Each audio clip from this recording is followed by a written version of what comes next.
अगर मैं फाजान रूल को एक सिंपल से वर्ड में समराइज करूं तो वो क्या समरी होगी कि वो आयोनिक कंपाउंड जिसमें कैटाइन स्मॉल हो और एनाइन का साइज बड़ा हो, स्मॉल कैटाइन लार्ज एनाइन, तो उस आयोनिक कंपाउंड में कोवलेंट कैरेक्टर ज्यादा होता है। सिंपल लाइन क्या लिखोगे?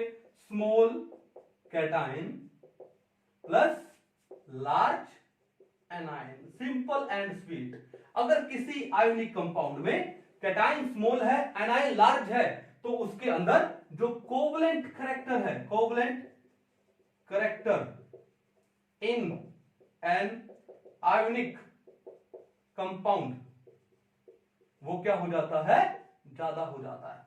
एक आयोनिक कंपाउंड में कोवलेंट कैरेक्टर निकालने के लिए सिंपल सी line, small cation large anion, small cation large A9.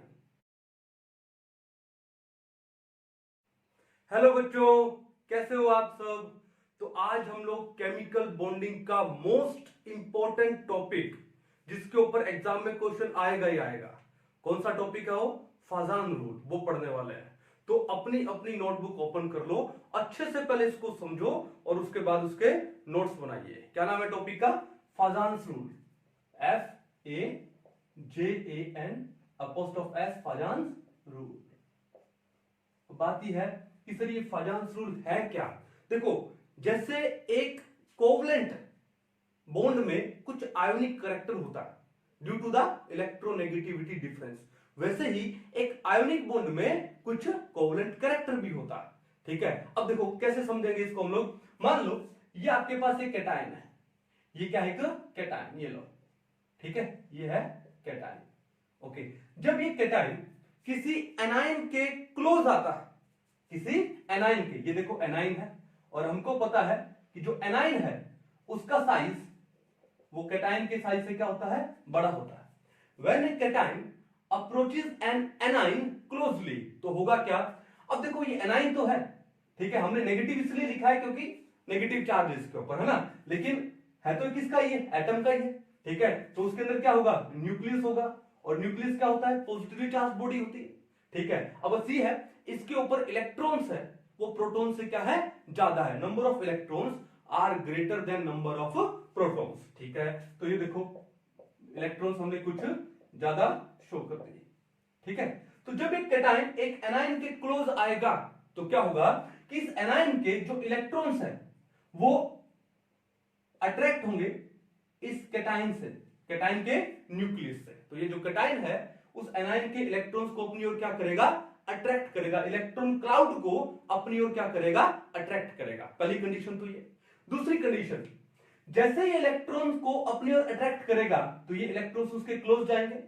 Electron close जाने का मतलब ये न्यूक्लियस भी इसके क्लोज जा रहा है। अब देखो इसके न्यूक्लियस पे भी पॉजिटिव चार्ज है और ये भी पॉजिटिव चार्ज है, तो सेम चार्ज हो गया। तो क्या होगा कि इलेक्ट्रॉन्स तो अट्रैक्ट हो रहे हैं, लेकिन ये जो दोनों न्यूक्लियस हैं वो एक दूसरे को क्या करेंगे? रिपेल करेंगे। क्या करेंगे? रिपेल करेंगे। देखो इलेक्ट्रॉन को ये अट्रैक्ट कर रहा है cation due to the opposite charge, लेकिन इस एनायन के इस न्यूक्लियस को क्या कर रहा है? रिपेल कर रहा है due to the same charge. अब ऐसा होने से क्या होगा कि जो एनायन है वो थोड़ा सा क्या हो जाता है? डिफॉर्म हो जाता है, इलोंगेटेड हो जाता है टुवर्ड्स द कैटायन।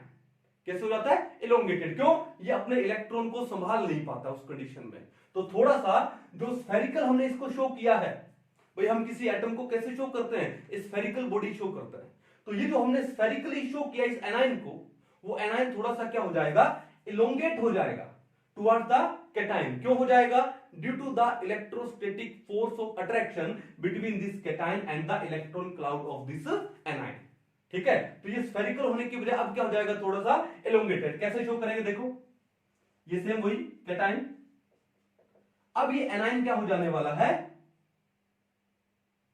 इलोंगेट हो जाने वाला है, ठीक है, हो गया इलोंगेट। ये इसका न्यूक्लियस है पॉजिटिवली चार्ज, और ये जो इलेक्ट्रॉन्स है वो क्या आ गए? इस कैटायन के क्या आ गए? क्लोज आ गए। क्या आ गए? क्लोज आ गए। तो ये एनायन क्या हो गया? यहां पे इलोंगेटेड हो गया टुवर्ड्स द कैटायन। अब इससे होगा क्या? इससे ये जो एनायन है डिस्टोर्ट हो गया, या फिर इसको बोलते हैं कि क्या हो गया? ये डिफॉर्म हो गया। क्या हो गया? ये डिस्टोर्ट हो गया, या फिर मैं इसको क्या बोलूं? ये डिफॉर्म हो गया। या फिर क्या बोले इसको, एक टर्म और है यहां पर, क्या ये पोलराइज हो गया, इसको हम लोग बोलते हैं क्या, पोलराइजेशन। यानी इस एनाइन का क्या हो गया, पोलराइजेशन हो गया। क्या हो गया, पोलराइजेशन। ये बात समझ आ गई। अब देखो इससे हुआ क्या, इससे ये हुआ कि अब यहां पर जो पहले आयनिक बॉन्ड था कैटायन और एनायन, देखो कैटायन किसका है, मेटल का है, ठीक है, और ये एनायन किसका बना है, नॉन मेटल का बना है। तो इनके बीच में कौन सा बॉन्ड था, आयोनिक बॉन्ड था, ठीक है। अब देखो जैसे ही ये एनायन डिफॉर्म हुआ, इलोंगेट हुआ टुवर्ड्स द कैटायन, तो यहां पर अब क्या होगा कि ऐसा लग रहा है कि इलेक्ट्रॉन का शेयरिंग स्टार्ट हो गया। इलेक्ट्रॉन का क्या स्टार्ट हो गया, शेयरिंग। और जब इलेक्ट्रॉन का शेयरिंग होता है तो कौन सा करेक्टर आ जाएगा इसमें, कोवलेंट करेक्टर आ जाएगा। यानी एक आयोनिक बॉन्ड में कौन सा करेक्टर इंड्यूस हो रहा है, कोवलेंट करेक्टर इंड्यूस हो रहा है, ठीक है। तो एक आयोनिक बॉन्ड में जो कोवलेंट करेक्टर इंड्यूस होता है उसको कौन बताता है, फाजान। तो फाजान रूल किसके बारे में है, it is about the covalent character in an ionic bond. Fajan rule किसके बारे में है, covalent character in an ionic bond. किसके बारे में बताता है ये, पोलराइजेशन के बारे में बताता है। किसके बारे में बताता है, पोलराइजेशन के बारे में। किसका पोलराइजेशन होता है, एनायन का पोलराइजेशन होता है। और वो पोलराइजेशन एनायन का करता कौन है, कैटायन करता है। कौन करता है, कैटायन। अब देखो यहां पर दो टर्म आती है। पहली टर्म है उसको हम लोग क्या बोलते हैं, इसको हम बोलते हैं क्या, पोलराइजेशन पावर। क्या बोलते हैं इसे, पोलराइजेशन पावर। अब ये पोलराइजेशन पावर किसकी होती है, ये कैटायन की होती है। किसकी होती है, cation. The power of a cation, the ability of a cation to polarize a nearby anion is known as its polarization power. क्या होता है, it is the ability of a cation to polarize a nearby anion is known as a polarization power। तो polarisation power किसका होगा, cation का होगा। Fit कर लो mind में, पोलराइजेशन पावर किसका होगा, कैटायन का होगा। अब देखो तो एनायन क्या हो गया, पोलराइज हो गया, तो वो उसकी एबिलिटी है टू गेट पोलराइज। तो एनायन की एबिलिटी टू गेट पोलराइज उसको हम लोग बोलते हैं क्या, पोलराइजेबिलिटी। क्या बोलते हैं उसे हम लोग, पोलराइजेबिलिटी। तो सेकंड टर्म क्या है, पोलराइजेबिलिटी, ठीक है। पोलराइजेबिलिटी नेम से पता लग रहा है, the ability to get polarize. कैसे लिखेंगे, द एबिलिटी ऑफ एन, किसका एबिलिटी है ये, एनायन का एबिलिटी है। The ability of an anion to get polarized by a nearby cation is known as, क्या बोलते हैं उसको, पोलराइजेबिलिटी बोलते हैं। तो पोलराइजेबिलिटी होती है किसकी, एनायन की होती है। और पोलराइजेशन पावर किसकी होती है, कैटायन की होती है। फिट कर लो माइंड में। पोलराइजेशन पावर को क्या मैं शॉर्ट में पीपी लिख दूं, ठीक है, चलो, क्यों बार बार इतना बड़ा नहीं लिखना पड़ेगा। तो पोलराइजेशन पावर होती है कैटायन की और पोलराइजेबिलिटी होती है किसकी, एनायन की। और ये जो फाजान रूल है वो किसके बारे में है, पोलराइजेशन के बारे में है, एक एनायन के पोलराइजेशन के बारे में।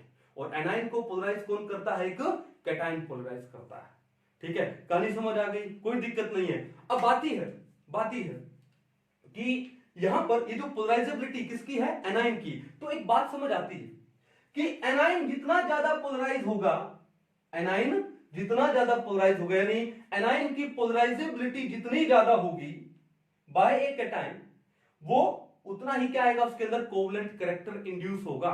तो क्या मैं एक बात लिख सकता हूं यहां पे, that polarization it is directly proportional to क्या, कोवलेंट कैरेक्टर।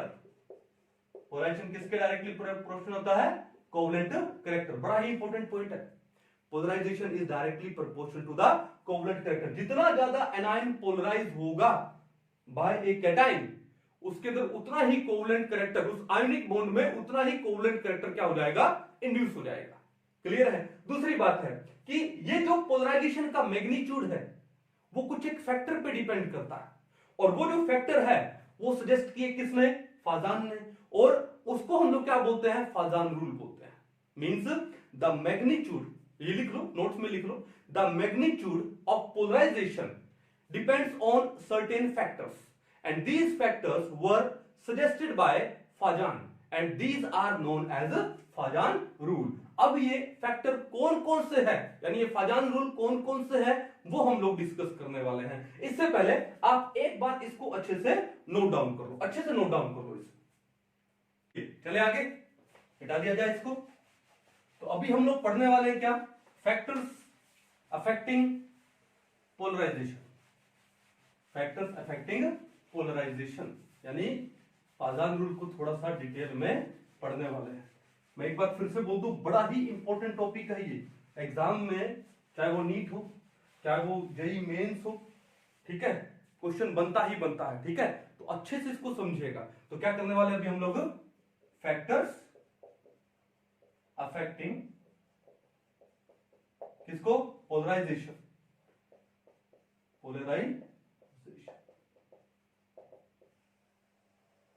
ठीक है, कि पोलराइजेशन को कौन कौन से फैक्टर वो अफेक्ट करते हैं। देखो ध्यान से, पहला जो फैक्टर है वो किसके ऊपर आता है, कैटायन के ऊपर, साइज ऑफ कैटायन, किसका, size of cation, size of cation.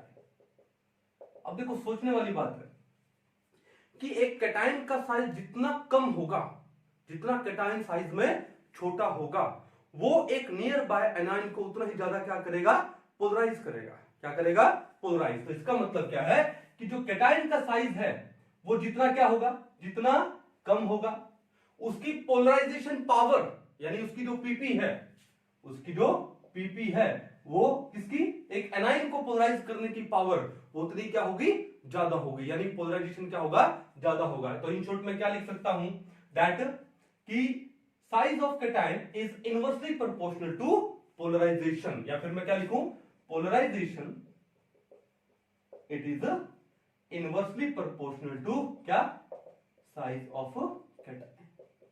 Means एक कैटायन का साइज जितना छोटा होगा, ये जितना कम होगा, उसकी पोलराइजेशन, एक एनायन का जो पोलराइजेशन है उतना ही क्या होने वाला है, ज्यादा होने वाला है, यानी उसका कैटायन का पोलराइजिंग पावर उतना ही क्या होने वाला है, ज्यादा होने वाला है। क्लियर। कुछ एक एग्जांपल लेते हैं। फॉर एग्जांपल मान लो जैसे हम लोग एल्कलाइन अर्थ मेटल ले लें। एल्कलाइन अर्थ मेटल में कौन कौन सा है हमारे पास, देखो बेरिलियम है, मैग्नीशियम है, कैल्शियम है, स्ट्रोंशियम है, बेरियम है और रेडियम है। रेडियम तो रेडियो एक्टिव है, उसको छोड़ दो एक बार। और इनके हम लोग ले लेते हैं क्या, हैलाइड, जैसे मैंने इनके क्लोराइड ले लिए, BeCl2, MgCl2, CaCl2, SrCl2 and BaCl2। Clear. अब आप एक चीज नोटिस करो कि यहां पर आपका जो एनाइन है, एनाइन तो क्या है, सेम है। जब एनाइन सेम है तो उसको एक बार छोड़ दो, फिर किसके ऊपर आ जाए, कैटायन के ऊपर। और हम लोग कहां जा रहे हैं, डाउन द ग्रुप जा रहे हैं। क्या जा रहे हैं हम लोग, डाउन द ग्रुप। यहाँ पे बेरिलियम क्या है, +2, मैग्नीशियम +2, कैल्शियम +2, स्ट्रोंशियम +2 और बेरियम +2, यानी चार्ज इनके ऊपर सेम है, ठीक है। लेकिन हम लोग क्या जा रहे हैं, यहाँ पर डाउन द ग्रुप जा रहे हैं। और हमने क्या पढ़ा था कि जो डाउन द ग्रुप जाने पर साइज क्या होता है, इंक्रीज होता है। साइज क्या होता है, इंक्रीज। अब देखो जब साइज इंक्रीज होगा, जब कैटायन का साइज इंक्रीज होगा तो पोलराइजेशन क्या होगा, कम होगा। पोलराइजेशन क्या होगा, कम। यानी अगर पोलराइजेशन कम हुआ, इसका मतलब कोवलेंट कैरेक्टर भी क्या आएगा, कम आएगा। तो ज्यादा क्या आएगा, आयोनिक कैरेक्टर। क्लियर बात है। देखो ध्यान से, तो अगर मैं साइज के ऊपर जाऊं, अगर मैं साइज पे जाऊं तो Be+2 का साइज कम होता है as compare to Mg+2, as compare to Ca+2, then strontium +2, then barium +2। Clear है। डाउन द ग्रुप साइज क्या हो रहा है, कैटायन का इंक्रीज हो रहा है। और जब कैटायन का साइज इंक्रीज हो गया तो पोलराइजेशन क्या होगा, डिक्रीज होगा। पोलराइजेशन क्या होगा, डिक्रीज। यानी अगर मैं बोलूं कि जो Ba+2 है, बेरियम +2 आयन है, वो इस क्लोराइड आयन को ज्यादा पोलराइज करेगा या कम करेगा, कम करेगा। क्यों करेगा, क्योंकि बेरियम +2 का साइज खुद का क्या हो गया, बड़ा हो गया। अरे जब खुद का ही साइज बड़ा हो गया तो फिर वो एनायन के इलेक्ट्रॉन्स को कैसे अट्रैक्ट करेगा। क्लियर है। तो यहां पर सबसे छोटा साइज किसका है, Be+2 का है। तो अगर मैं यहां पर पोलराइजेशन पावर, जिसको मैं शॉर्ट में क्या लिख दूं, PP लिख दूं, और पोलराइजेशन पावर किसका होता है, कैटायन का होता है। तो पोलराइजेशन पावर का ऑर्डर किसका आएगा, ये आएगा Be+2। ऑर्डर क्या हो गया, रिवर्स हो गया। भाई जो साइज का ऑर्डर है, पोलराइजेशन पावर का ऑर्डर उससे क्या होता है, रिवर्स होता है, क्योंकि इनवर्सली प्रोपोर्शनल का रिलेशनशिप है। तो Be+2 is greater than Mg+2, greater than Ca+2, greater than Sr+2, greater than Ba+2। ये कहानी क्लियर है। तो पोलराइजेशन पावर किसकी ज्यादा है? Be+2 की ज्यादा है। अगर Be+2 की पोलराइजेशन पावर ज्यादा है तो उसके अंदर कोवलेंट कैरेक्टर भी क्या आने वाला है? ज्यादा है। यानी अगर मैं कोवलेंट कैरेक्टर का ऑर्डर लूं, कोवलेंट कैरेक्टर का मैं ऑर्डर लूं, तो कोवलेंट कैरेक्टर का ऑर्डर क्या आएगा? BeCl2 is more covalent than MgCl2, more covalent than CaCl2, more covalent than SrCl2, and which is more covalent than BaCl2। यानी जो बेरिलियम क्लोराइड है वो इन सब में क्या है? ज्यादा कोवलेंट है। देखो सारे आयोनिक कंपाउंड है लेकिन इसका कोवलेंट कैरेक्टर क्या है? ज्यादा है इन सब से। ठीक है, तो अगर ये कोवलेंट कैरेक्टर का ऑर्डर है तो फिर आयोनिक कैरेक्टर का ऑर्डर क्या हो गया? आयोनिक कैरेक्टर, उसका ऑर्डर क्या हो गया? रिवर्स। अरे कोवलेंट का रिवर्स ही तो होगा आयोनिक कैरेक्टर, तो क्या हो जाएगा ये? BeCl2 less than MgCl2 less than CaCl2 less than SrCl2 and less than BaCl2। यानी जो बेरियम क्लोराइड है it is most ionic among these all, and जो बेरिलियम क्लोराइड है it is most covalent among these all. Why? क्योंकि इसका size है beryllium का +2 का, वो सबसे क्या होता है? छोटा होता है।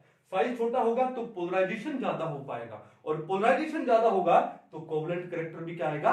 ज्यादा आएगा। आई होप अच्छे से समझ आया होगा। ठीक है, चलो तो पहला तो पॉइंट आपका कौन सा था? Size of cation. क्लियर है? मिटा दिया जाए इसको, नोट कर लो, पॉज करके बना लो इसका नोट्स। चलो तो अब आते हैं दूसरे के ऊपर। दूसरा फैक्टर कौन सा है? Size of A9. भाई जब ये कैटायन और एनाइन की बात हो रही है, उनके बीच की बात हो रही है, तो इनके तो फैक्टर लेंगे, तो दूसरा फैक्टर कौन सा आ जाएगा? Number 2, size of A9. देखो एक बात ही कि एनाइन जितना बड़ा होगा तभी तो वो अपने इलेक्ट्रॉन को संभाल नहीं पाएगा, और अगर वो अपने इलेक्ट्रॉन को संभाल नहीं पाएगा तो कोई कैटायन उसको क्या कर जाएगा? पोलराइज कर जाएगा। कहने का मतलब है कि जो पोलराइजेशन है it is directly proportional to the size of anion. Anion का साइज जितना ज्यादा, जितना बड़ा, तो पोलराइजेशन भी उतनी क्या होगी? ज्यादा होगी। तो polarization it is directly proportional to क्या? Size of anion. कि एनाइन के साइज की वो क्या होती है? डायरेक्टली प्रोपोर्शनल होता है। एनाइन जितना बड़ा होगा एक कैटायन उसको उतना ही ज्यादा क्या कर पाएगा? पोलराइज कर पाएगा। चलो एग्जांपल लेते हैं, यहां पर भी क्या लेते हैं? एग्जांपल। जैसे मान लो कि हमने कैल्शियम ले लिया, लो कैल्शियम CF2, ठीक है, उसके बाद हमने ले लिया क्या? CaCl2, CaBr2, CaI2। ठीक है, जब बात एनाइन की हो रही है तो कैटायन को क्या ले लो? सेम ले लो। मैंने यहां पे कैटायन को ले लिया सेम, कैल्शियम +2 है, ठीक है ना, तो ये सेम है, इसको छोड़ दो। तो बात किसके ऊपर आ गई? इन हैलोजेंस के ऊपर आ गई। तो यहां पर आपके पास है F नेगेटिव, यहां है Cl नेगेटिव, यहां है Br नेगेटिव, और यहां क्या है? I negative. अब हमको पता है कि डाउन द ग्रुप जाने से साइज क्या होता है? इंक्रीज होता है। अगर मैं साइज की बात करूं तो भैया F नेगेटिव का साइज कम है as compare to Cl negative, then Br negative और I नेगेटिव का साइज सबसे ज्यादा है। और हमने क्या बोला कि एनाइन का साइज है it is directly proportional to the polarization. तो यहां पर सबसे बड़ा साइज किसका है? I नेगेटिव का साइज बड़ा है। इसका मतलब क्या है कि इसका पोलराइजेशन क्या होगा? ज्यादा होगा बाय Ca2 पॉजिटिव आयन। ठीक है, अब जब पोलराइजेशन ज्यादा होगा इसका मतलब कोवलेंट कैरेक्टर ज्यादा होगा। ठीक है, तो इसका मतलब सबसे पहले तो मैं क्या लिख दूं कि कोवलेंट कैरेक्टर है, कोवलेंट कैरेक्टर है इनमें किसमें ज्यादा होने वाला है? CaI2 में ज्यादा होने वाला है। CaI2 is more covalent, CaI2। Why? क्योंकि यहां पर एनाइन का साइज क्या है? बड़ा है। एनाइन का साइज बड़ा होने से उसकी जो पोलराइजेबिलिटी है वो बढ़ेगी, और पोलराइजेबिलिटी बढ़ेगी यानी पोलराइजेशन उसका ज्यादा होगा। जब पोलराइजेशन ज्यादा होने का मतलब कोवलेंट कैरेक्टर ज्यादा होगा। तो CI2 is more covalent then CaBr2, और CaBr2 ज्यादा कोवलेंट है किससे? CaCl2 से, और वो ज्यादा कोवलेंट है किससे? CaF2 से। किससे? CaF2 से। तो कहने का मतलब ये है कि एनाइन का साइज जितना ज्यादा है पोलराइजेशन उतना ही ज्यादा होने वाला है, कोवलेंट कैरेक्टर उतना ही ज्यादा है। तो अगर मैं आयोनिक कैरेक्टर की बात करूं, आयोनिक कैरेक्टर, तो कोवलेंट कैरेक्टर से ऑर्डर क्या कर दो? रिवर्स कर दो। यानी CF2 है कैल्शियम फ्लोराइड, वो ज्यादा आयोनिक है then CaCl2 which is more ionic than CaBr2 and which is more ionic than CaI2। I2, CaI2, as simple as that. तो दो फैक्टर तो हो गए, कौन सा, size of cation and size of anion. तो पोलराइजेशन है कैटायन के साइज के इनवर्सली प्रोपोर्शनल होती है, यानी कैटायन आपका छोटा होना चाहिए, और जो एनायन है उसके साइज के डायरेक्टली प्रोपोर्शनल, यानी एनायन का साइज बड़ा होना चाहिए। कैटायन जितना छोटा होगा, एनायन जितना बड़ा होगा, तो कैटायन उस एनायन को उतना ही ज्यादा क्या करेगा, पोलराइज कर पाएगा। और पोलराइजेशन जितना ज्यादा होगा, आयोनिक कैरेक्टर किसमें, कोवलेंट कैरेक्टर एक आयोनिक बॉन्ड में उतना ही ज्यादा आ पाएगा।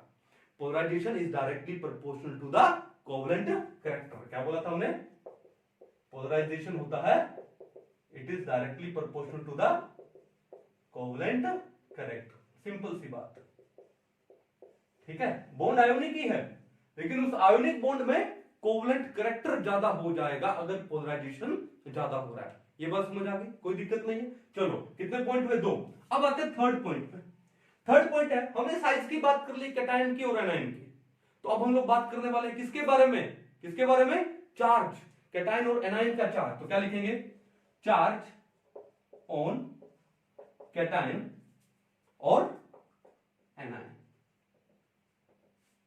ठीक है। अब देखो सिंपल सी बात है यार, ये चार्ज भी इसी साइज से जुड़ा हुआ है। हमको पता है कि कैटायन पे जितना ज्यादा चार्ज होगा उसका साइज उतना ही छोटा होने वाला है। जैसे मान लो कि आपके पास, आपको दे दिया जाए, जैसे आपको इन्होंने दे दिया क्या, एक तो दे दिया Al+ दे दिया, ठीक है, बहुत ही कम स्टेबल होता है लेकिन होता है। एक आपको इन्होंने दे दिया क्या, Al+3।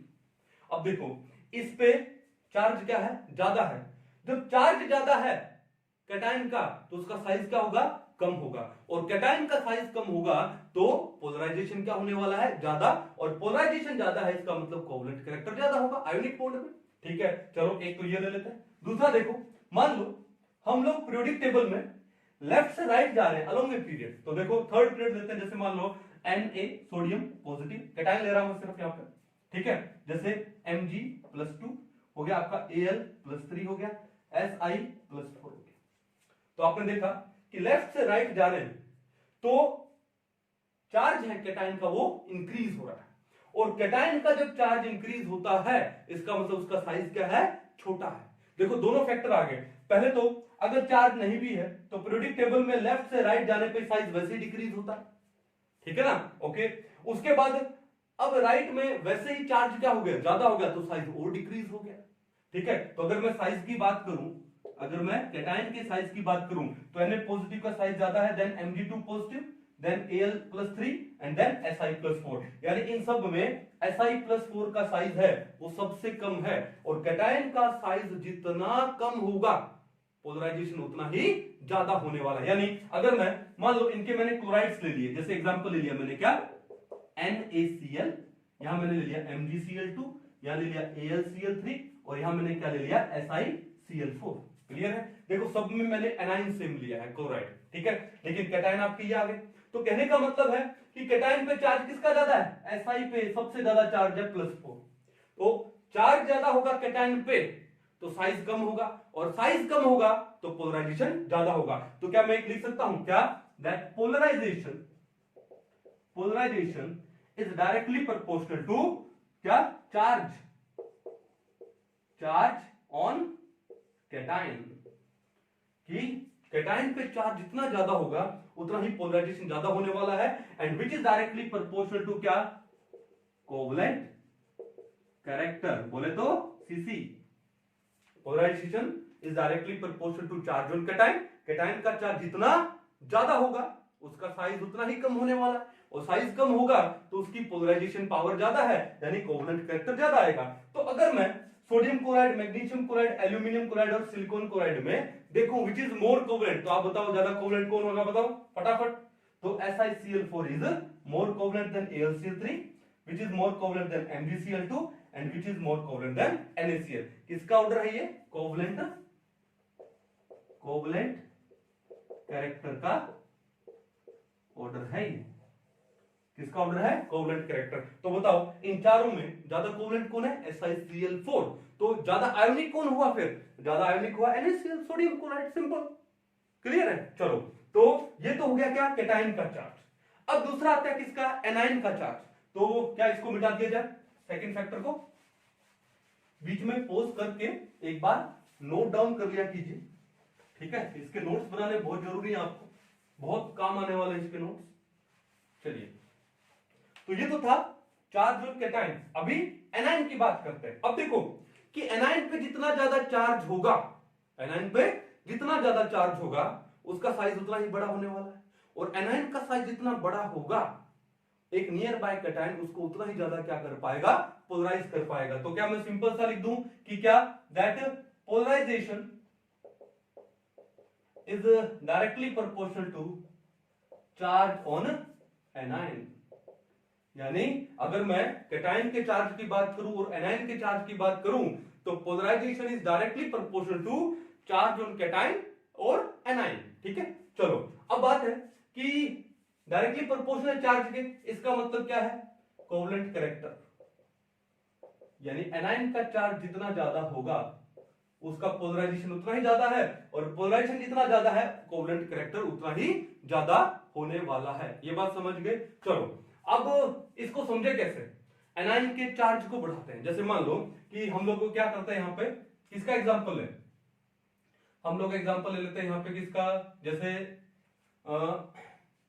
चलो हम लोग एग्जांपल लेते हैं। कैसे, मान लो हमने एक तो लिया NaCl, भाई एनायन का साइज है वो हम लोग क्या ले रहे हैं, एनायन का चार्ज है वो हम लोग क्या ले रहे हैं, डिफरेंट ले रहे हैं। तो एक काम करते हैं, कैटायन को सेम रखते हैं। जैसे मैंने कैटायन ले लिया क्या, Na पॉजिटिव, तो यहां पर आपका एनायन क्या है, Cl नेगेटिव है। दूसरा देखो मैं यहां पे ले रहा हूं क्या, Na2SO4, देखो यहां पे Cl पे चार्ज कितना है, -1, तो यहां पर सल्फेट पे चार्ज कितना है, -2।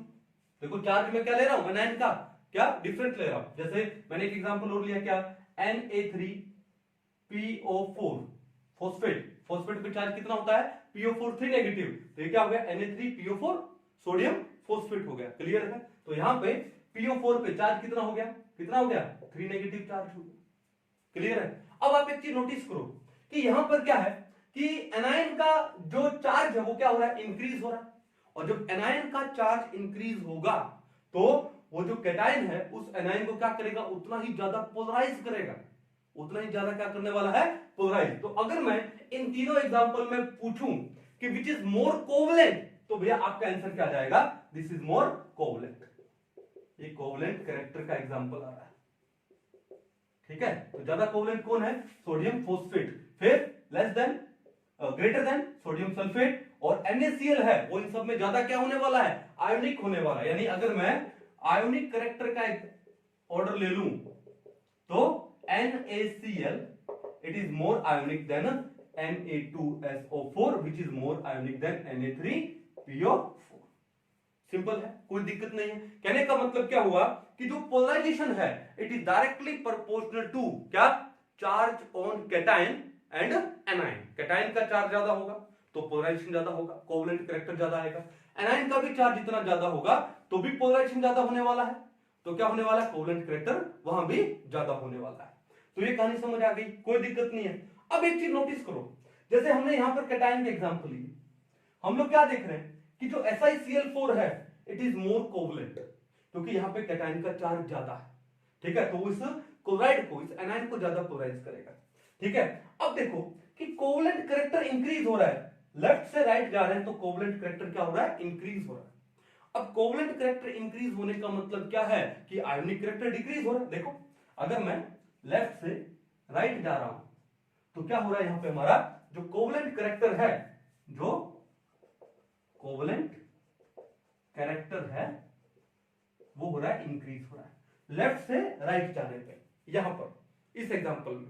ओके, कोवलेंट कैरेक्टर इंक्रीज होने का मतलब क्या हुआ कि जो आयोनिक कैरेक्टर है वो डिक्रीज हो रहा है, यानी आयोनिक कैरेक्टर वो डिक्रीज हो रहा है। भाई कोवलेंट बढ़ेगा तो आयोनिक घटेगा। अब अगर आयोनिक कैरेक्टर डिक्रीज हो गया तो मेल्टिंग पॉइंट क्या हो रहा है, वो भी डिक्रीज हो रहा है। तो इनका जो मेल्टिंग पॉइंट है वो भी डिक्रीज हो रहा है। कैसे, देखो हमने आयोनिक बॉन्ड पढ़ा और आयोनिक बॉन्ड में हमने क्या बात बोली कि जो आयोनिक बॉन्ड होता है, ठीक है, वो स्ट्रॉन्ग होता है किससे, कोवलेंट बॉन्ड से, and ionic bond is much stronger than a covalent bond, ठीक है। अगर आयोनिक बॉन्ड स्ट्रॉन्ग है तो जो आयोनिक कंपाउंड्स है तो उनके जो मेल्टिंग एंड बॉइलिंग पॉइंट भी क्या होते हैं, ज्यादा होते हैं, किससे, कोवलेंट कंपाउंड से। सिंपल सी बात, ठीक है। आयोनिक बॉन्ड है, it is much stronger than a covalent bond. It means the melting point and boiling point of ionic compounds वो much greater than as compare to covalent compounds. ठीक है, अब अगर देखो आयोनिक करैक्टर कम हो रहा है, इसका मतलब मेल्टिंग पॉइंट और बॉइलिंग पॉइंट भी कम हो रहा है, सिंपल सी बात है। ठीक है, अब अगर आपसे क्वेश्चन आ जाए कि इसमें इन चारों एग्जांपल में सबसे ज्यादा मेल्टिंग पॉइंट किसका है, तो आपने क्या देखना है कि इनमें सबसे ज्यादा आयोनिक कौन है, NaCl। और जो ज्यादा आयोनिक होगा तो उसका मेल्टिंग पॉइंट और बॉइलिंग पॉइंट भी क्या होने वाला है, ज्यादा होने वाला है। तो यहां पर NaCl का जो मेल्टिंग पॉइंट है वो ज्यादा होता है। मेल्टिंग पॉइंट का अगर मैं ऑर्डर लूं तो क्या जाएगा, NaCl greater than MgCl2 greater than AlCl3 greater than SiCl4। खाली समझ गए, सिंपल सा मेथड था। ठीक है, आयोनिक कंपाउंड के मेल्टिंग एंड बॉइलिंग पॉइंट ज्यादा होते हैं, और अगर आयोनिक करैक्टर डिक्रीज हो रहा है इसका मतलब मेल्टिंग पॉइंट भी डिक्रीज हो रहा है। तो कई बार ऐसे घुमा के भी क्वेश्चन देते हैं, तो घबराने की जरूरत नहीं है, आराम से इसको सोल्व करना है। ठीक है, हो गया। कितने फैक्टर हुए हमारे, टोटल 3 फैक्टर हुए, क्लियर है। अब जो सबसे इंपॉर्टेंट फैक्टर हम लोग डिस्कस करने वाले हैं और मोस्ट ऑफ द टाइम उसी पे क्वेश्चन देता है, ठीक है, वो फैक्टर कौन सा है वो पढ़ते हैं। ठीक है, चलिए मैंने बोला बीच बीच में पॉज करके इसको नोट डाउन कर लिया। चलिए अभी जो next the most important factor जो कि पोलराइजेशन को इफेक्ट करता है वो कौन सा है, वो है क्या, सूडो इनर्ट गैस या noble gas configuration. Pseudo inert gas configuration बहुत ही ज्यादा इंपॉर्टेंट है भाई, ये लो मोस्ट इंपॉर्टेंट। ठीक है, अब ये इसका मतलब क्या है, अब सूडो इनर्ट गैस कॉन्फ़िगरेशन का मतलब क्या है कि इनर्ट गैस के जैसी कॉन्फ़िगरेशन। सूडो का मतलब क्या होता है, सूडो का मतलब होता है क्या, फॉल्स, लुक लाइक, डुप्लीकेट, एक जैसा दिखना। डुप्लीकेट का मतलब क्या है कि वैसा दिखेगा, यानी जो कॉन्फ़िगरेशन है वो इनर्ट गैस की तरह दिखे, वो कॉन्फ़िगरेशन है वो क्या, वहां पर क्या होगा, कोवलेंट कैरेक्टर ज्यादा आने वाला। कैसे आने वाला, देखो ध्यान से पढ़ते हैं। जैसे मान लो आपके पास एक एग्जांपल है किसका, जैसे मैंने ले लिया किसका, Cu का ले लिया, किसका ले लिया, Cu का, और मैंने ले लिया Cu+, यानी क्यूप्रस आयन। मैंने क्या लिया है, क्यूप्रस आयन लिया, ठीक है। और एक मैंने क्या ले लिया, Na+, ये सोडियम आयन है, लिखने की जरूरत है नहीं। अब इस Na पॉजिटिव का जो इलेक्ट्रॉनिक कॉन्फ़िगरेशन है वो कौन सा है, 2-8। क्या है, 2-8, यानी इसके Na पॉजिटिव के वैलेंस शेल में कितने इलेक्ट्रॉन है, 8 इलेक्ट्रॉन है। कितने इलेक्ट्रॉन, 8। जब वैलेंस शेल में 8 इलेक्ट्रॉन है तो कौन सी कॉन्फ़िगरेशन आई यहां पर, नोबल गैस कॉन्फ़िगरेशन या इनर्ट गैस कॉन्फ़िगरेशन है यहां पर। अब जब Cu पॉजिटिव है उसके वैलेंस शेल में कितने इलेक्ट्रॉन होते हैं, तो देखो ध्यान से, ये कितना होगा, ये होगा आपका 2, 8 और 18। भाई कॉपर का एटॉमिक नंबर होता है 29, प्लस का मतलब एक इलेक्ट्रॉन गया, तो पीछे कितने इलेक्ट्रॉन बचे, 28। तो काउंट करो यहां पे, 2 और 8 10, 10 और 18 28। अब देखो कि जो क्यूप्रस आयन है इसके वैलेंस में कितने इलेक्ट्रॉन है, 18 इलेक्ट्रॉन है। कितने इलेक्ट्रॉन है, 18। यानी जिन आयंस के या जिन एटम्स के, लेकिन यहां तो हम लोग आयन की बात करेंगे और स्पेशली कैटायन की बात करेंगे, जिन कैटायंस के वैलेंस में 18 इलेक्ट्रॉन होते हैं, और वो 18 इलेक्ट्रॉन कब आते हैं, जब डी फुल होता है इनका, यानी वैलेंस में क्या है इसका, 3d10 है, 3d10, 3s2, 3p6 और 3d10, यही तो है। देखो 10 और 6 16 और 2 18, तभी तो आया। यानी 18 कब आएगा, जब 3d के अंदर, यानी जब d में 10 इलेक्ट्रॉन्स होंगे, चाहे वो 3d हो, चाहे 4d हो, चाहे कुछ भी हो, तो d में 10 इलेक्ट्रॉन्स होंगे। तो इसका मतलब है क्यूपरस आयन है उसके वैलेंस में 18 इलेक्ट्रॉन होते हैं, ठीक है। अब इससे होगा क्या, देखो ध्यान से, ये 8 इलेक्ट्रॉन्स कौन से हैं, ध्यान से बताओ, ये है आपका कौन सा, ये है 2s2 2p6, यानी s और p में इलेक्ट्रॉन है सिर्फ। यहां पर 80 इलेक्ट्रॉन किस में है, s2 p6 d10। मैं आगे n की बात नहीं करता हूं, ठीक है, यानी कौन सा शेल है मैं वो बात नहीं कर रहा हूं, मैं देख रहा हूं सब शेल कौन सा है यहां पे, s एंड p। यहां पर कौन सा है, s p एंड d, ठीक है। फिर हम एक चीज पढ़ते हैं, क्या बोलते हैं उसको हम लोग, स्क्रीनिंग इफेक्ट, या हम उसको क्या बोलते हैं, शील्डिंग इफेक्ट। और उसमें हमने एक चीज बोला था क्या, कि जो Z इफेक्टिव होता है it is equal to Z minus में सिग्मा। Z इफेक्टिव का मतलब क्या होता है, इफेक्टिव न्यूक्लियर चार्ज, और Z क्या हो गया, न्यूक्लियर चार्ज, और सिग्मा क्या होता है, स्क्रीनिंग इफेक्ट, या उसको हम लोग क्या बोलते हैं, शील्डिंग इफेक्ट। ठीक है, अब बात यह है कि हमको पता है कि जो S इलेक्ट्रॉन्स हैं उनका स्क्रीनिंग है वो सबसे ज्यादा होता है, क्योंकि वो न्यूक्लियस के क्लोज होते हैं, और वो न्यूक्लियस के क्लोज दूसरे इलेक्ट्रॉन्स को आने से रोकते हैं। जैसे मान लो ये न्यूक्लियस हो गया, पॉजिटिवली चार्ज बॉडी। अब मान लो ये S इलेक्ट्रॉन्स है, ये कौन से इलेक्ट्रॉन्स है, S इलेक्ट्रॉन्स है। ठीक है, ये लो, ओके, चलो ये मैंने क्या कर दिया, 2s कर दिया। अब ये कौन से हो गए, ये हो गए मान लो 2p इलेक्ट्रॉन्स, ये 2p इलेक्ट्रॉन्स हो गए। अब हमको पता है कि जो s इलेक्ट्रॉन्स हैं they are close to the nucleus as compare to the p electrons. Clear है, तो क्या होगा कि अब ये न्यूक्लियस है, इन s इलेक्ट्रॉन्स को अपनी ओर खींचेगा, फैक्ट है, और वो इन p इलेक्ट्रॉन्स को भी अपनी ओर खींचेगा।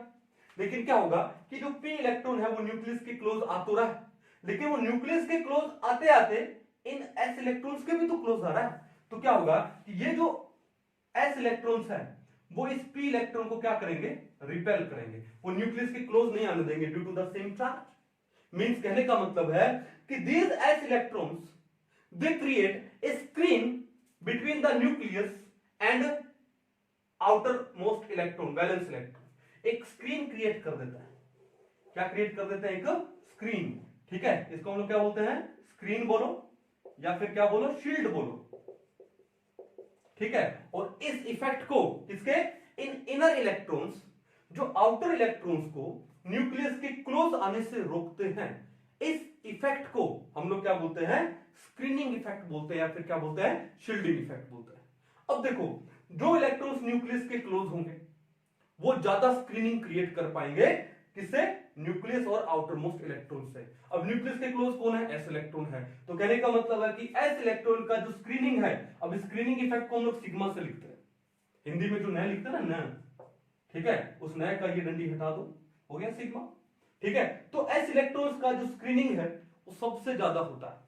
फिर उसके बाद आता है किसका, पी इलेक्ट्रॉन्स का, उसके बाद आता है डी इलेक्ट्रॉन्स का, और उसके बाद आता है किसका, एफ इलेक्ट्रॉन्स का।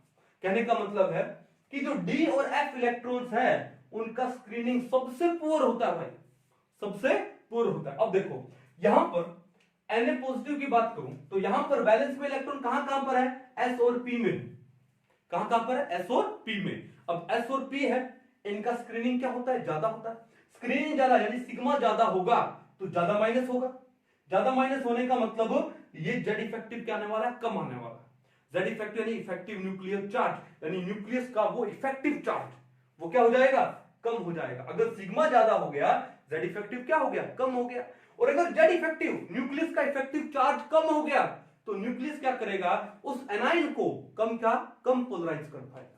और अगर उसने एनाइन को कम पोलराइज किया तो उस आयोनिक बॉन्ड में कोवलेंट कैरेक्टर कम आने वाला है।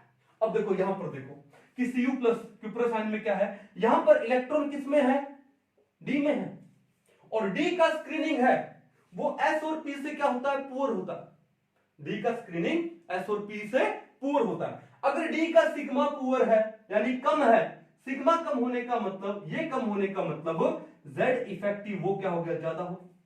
अब जेड इफेक्टिव ज्यादा होने का मतलब क्या है कि इस क्यूप्रस आयन का जो न्यूक्लियस है उसका इफेक्टिव चार्ज वो क्या हो गया, बढ़ गया। इफेक्टिव चार्ज बढ़ गया तो क्या होगा कि ये एक नियर बाय एनाइन को अपनी ओर ज्यादा क्या करेगा, पोलराइज करेगा। और जब ये एनाइन को ज्यादा पोलराइज करेगा तो उस आयोनिक बॉन्ड में कोवलेंट कैरेक्टर ज्यादा आएगा। कहानी समझ गए। इसलिए ये जो कॉन्फ़िगरेशन होती है जहां पे बैलेंस में 18 इलेक्ट्रॉन होते हैं, इस कॉन्फ़िगरेशन को हम लोग बोलते हैं क्या, सूडो इनर्ट गैस कॉन्फ़िगरेशन। और जिसमें सूडो इनर्ट गैस कॉन्फ़िगरेशन होती है उस कैटायन की पोलराइजिंग पावर ज्यादा होती है। क्या होती है, पोलराइजिंग पावर ज्यादा। कहानी समझ आ गई, क्यों ज्यादा होती है, ये स्क्रीनिंग इफेक्ट का कॉन्सेप्ट आई थिंक समझ आ गया होगा। क्लियर है कि जेड इफेक्टिव है, ठीक है, किसका जेड इफेक्टिव ज्यादा है, इसका जेड इफेक्टिव ज्यादा है। ठीक है, अगर मैं लिखूं जेड इफेक्टिव किसका ज्यादा है, Cu प्लस में ज्यादा है एज कंपेयर टू Na+, और जहां Z इफेक्टिव ज्यादा होगा वहां पे न्यूक्लियस नियर बाय एनायन को ज्यादा अपनी ओर खींचेगा, ज्यादा पोलराइज करेगा, तो उस आयोनिक बॉन्ड में कोवलेंट कैरेक्टर भी ज्यादा आने वाला है। कहानी समझ गए? अब देखो मैं आपसे पूछूं कि CuCl में और NaCl में ज्यादा कोवलेंट कौन है? तो ज्यादा कोवलेंट कौन है? आपने क्या देखा, Cu+ में कौन सी कॉन्फ़िगरेशन है? Pseudo inert gas configuration, 18 electrons वाले। और NaCl में, Na+ में कौन सी कॉन्फ़िगरेशन है? नोबल गैस कॉन्फ़िगरेशन या इनर्ट गैस कॉन्फ़िगरेशन। तो सूडो इनर्ट गैस कॉन्फ़िगरेशन को ज्यादा प्रायोरिटी देनी है। ठीक है, तो भैया अगर मैं कोवलेंट कैरेक्टर की बात करूं, ये लो या शॉर्ट में लिख दूं क्या, Cc किसका ज्यादा है? CuCl का ज्यादा है एज कंपेयर टू NaCl। ठीक है, तो मुझे बताओ CuCl क्या होगा? It is more covalent than NaCl। Cuprous chloride it is more covalent than sodium chloride. अब बताओ इसका मतलब अगर मैं आयोनिक कैरेक्टर की बात करूं, ionic character which is more ionic, कौन ज्यादा आयोनिक होगा? NaCl is more ionic than CuCl। ठीक है, NaCl is more ionic than, भाई जो कोवलेंट कम है इसका मतलब वो आयोनिक ज्यादा होगा। अब अगर आयोनिक ज्यादा है तो उसका मेल्टिंग पॉइंट भी क्या होना चाहिए? ज्यादा होना चाहिए। तो आपको बता दूं ये जो NaCl जो घर में आप सोडियम क्लोराइड यूज करते हो, इसका जो मेल्टिंग पॉइंट है, इसका जो मेल्टिंग पॉइंट है वो होता है 800 डिग्री सेल्सियस, 800 डिग्री सेल्सियस इसका मेल्टिंग पॉइंट होता है। ठीक है, और ये जो CuCl है ये तो कम आयोनिक है, ये ज्यादा कोवलेंट है, और कोवलेंट कंपाउंड्स के मेल्टिंग बॉइलिंग पॉइंट क्या होते हैं? कम होते हैं। तो CuCl का जो मेल्टिंग पॉइंट है वो होता है 442 डिग्री सेल्सियस। देखा कितना डिफरेंस है, लगभग आधा का डिफरेंस है भाई, 800 का आधा 400 हुआ लगभग। ठीक है, तो NaCl is more ionic than CuCl, या फिर CuCl is more covalent than NaCl। कोई आपसे रीजन पूछे कि why CuCl is more covalent than NaCl, simple सा रीजन क्या? Pseudo inert gas configuration. कोई पूछे उससे क्या फर्क पड़ेगा सूडो इनर्ट गैस कॉन्फ़िगरेशन से, यानी जिनके वैलेंस में 18 इलेक्ट्रॉन होते हैं तो वो सूडो इनर्ट गैस कॉन्फ़िगरेशन में आते हैं। उससे होगा क्या? उससे ये होगा कि वैलेंस में लास्ट इलेक्ट्रॉन किस में जा रहा है? डी में जा रहा है, और डी का जो सिग्मा होता है वो पी और एस के कंपैरेटिवली क्या होता है? कम होता है। सिग्मा कम होगा, ये कम होगा, स्क्रीनिंग इफेक्ट कम होगा, सिग्मा कम होगा, शील्डिंग कम होगा, तो जेड इफेक्टिव ज्यादा होगा। जेड इफेक्टिव ज्यादा होने से यानी न्यूक्लियस का इफेक्टिव चार्ज ज्यादा होने से न्यूक्लियस है एक नियर बाय एनायन को ज्यादा पोलराइज करेगा, और ज्यादा पोलराइज करेगा तो इसका मतलब कोवलेंट कैरेक्टर ज्यादा आएगा। सही है, तो जिनमें सूडो इनर्ट गैस कॉन्फ़िगरेशन होती है they are more covalent than noble gas configuration. ये बात समझ आ गई? चलो अच्छे से इसको नोट डाउन करो एक बार।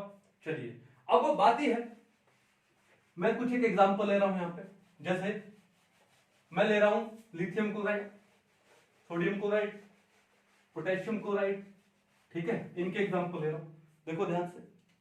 मैंने लिया lithium chloride, sodium chloride, potassium chloride. अब आपसे पूछे कि इनमें से कोवलेंट कैरेक्टर बताओ, विच इज मोर कोवलेंट, क्या विच is more covalent, covalent character का ऑर्डर लेना है। तो आपको सिंपल सी बात समझ आ गई होगी, एनाइन सेम है और कैटाइन है Li positive, Na positive, K positive. तो कैटाइन का साइज किसमें है? कम है, Li में कम है।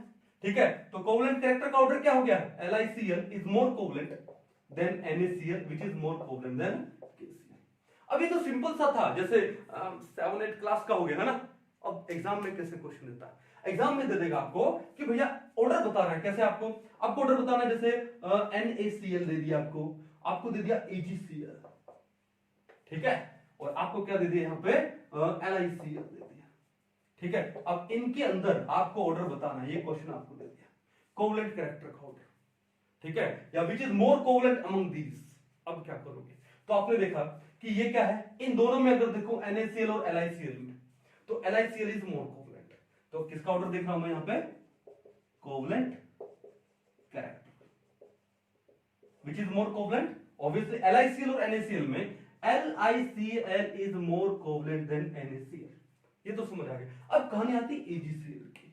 अब AgCl में क्या है? Ag पॉजिटिव, क्या है? Ag positive. अब Ag पॉजिटिव का कॉन्फ़िगरेशन क्या होगा, इसका कॉन्फ़िगरेशन क्या है, क्रिप्टॉन और लास्ट में कौन सा आ जाएगा 4d10, क्या आएगा 4d10, यानी इसका d फुल है, d में 10 इलेक्ट्रॉन्स है और जिनके d में 10 इलेक्ट्रॉन्स होते हैं कौन सी कॉन्फ़िगरेशन है इसमें, सूडो इनर्ट गैस कॉन्फ़िगरेशन।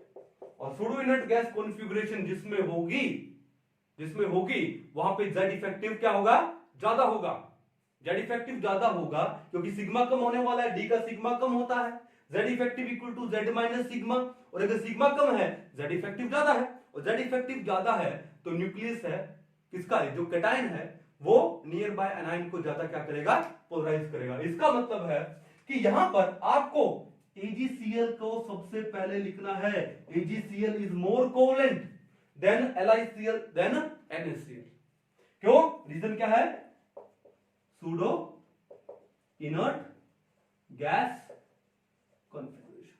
अब बच्चों कई बार क्या लगता है कि सर Li पॉजिटिव का साइज छोटा होना चाहिए as compare to Ag positive. Sir आपने बोला कैटायन का साइज जितना कम होगा उसकी पोलराइजिंग पावर उतनी ज्यादा होगी और उतना ही कोवलेंट कैरेक्टर ज्यादा होगा, बिल्कुल सही है, लेकिन सूडो इनर्ट गैस कॉन्फ़िगरेशन अगर आ जाए तो आपको सबसे पहले उसी को लेना। क्यों, क्योंकि वहां पर क्या कॉन्सेप्ट आ जाता है, स्क्रीनिंग वाला कॉन्सेप्ट आ जाता है कि डी में जो इलेक्ट्रॉन्स हैं तो डी इलेक्ट्रॉन्स का स्क्रीनिंग सबसे पुअर होता है, Z effective is equal to Z minus में सिग्मा, सिग्मा कम होगा तो Z इफेक्टिव ज्यादा होगा, और Z इफेक्टिव ज्यादा होगा, आपने न्यूक्लियस को ज्यादा इफेक्टिव कर दिया, ठीक है ना, अगर न्यूक्लियस को ज्यादा इफेक्टिव कर दिया, न्यूक्लियर चार्ज ज्यादा इफेक्टिव हो गया तो एनायन को तो ज्यादा पोलराइज करेगा ना, तो सूडो इनर्ट गैस वाले को पहले लेना है as compare to inert gas configuration. इनमें क्या है, सिर्फ इनर्ट गैस या नोबल गैस कॉन्फ़िगरेशन। कहानी समझ गए, कोई दिक्कत नहीं है, बड़ा इंपॉर्टेंट था।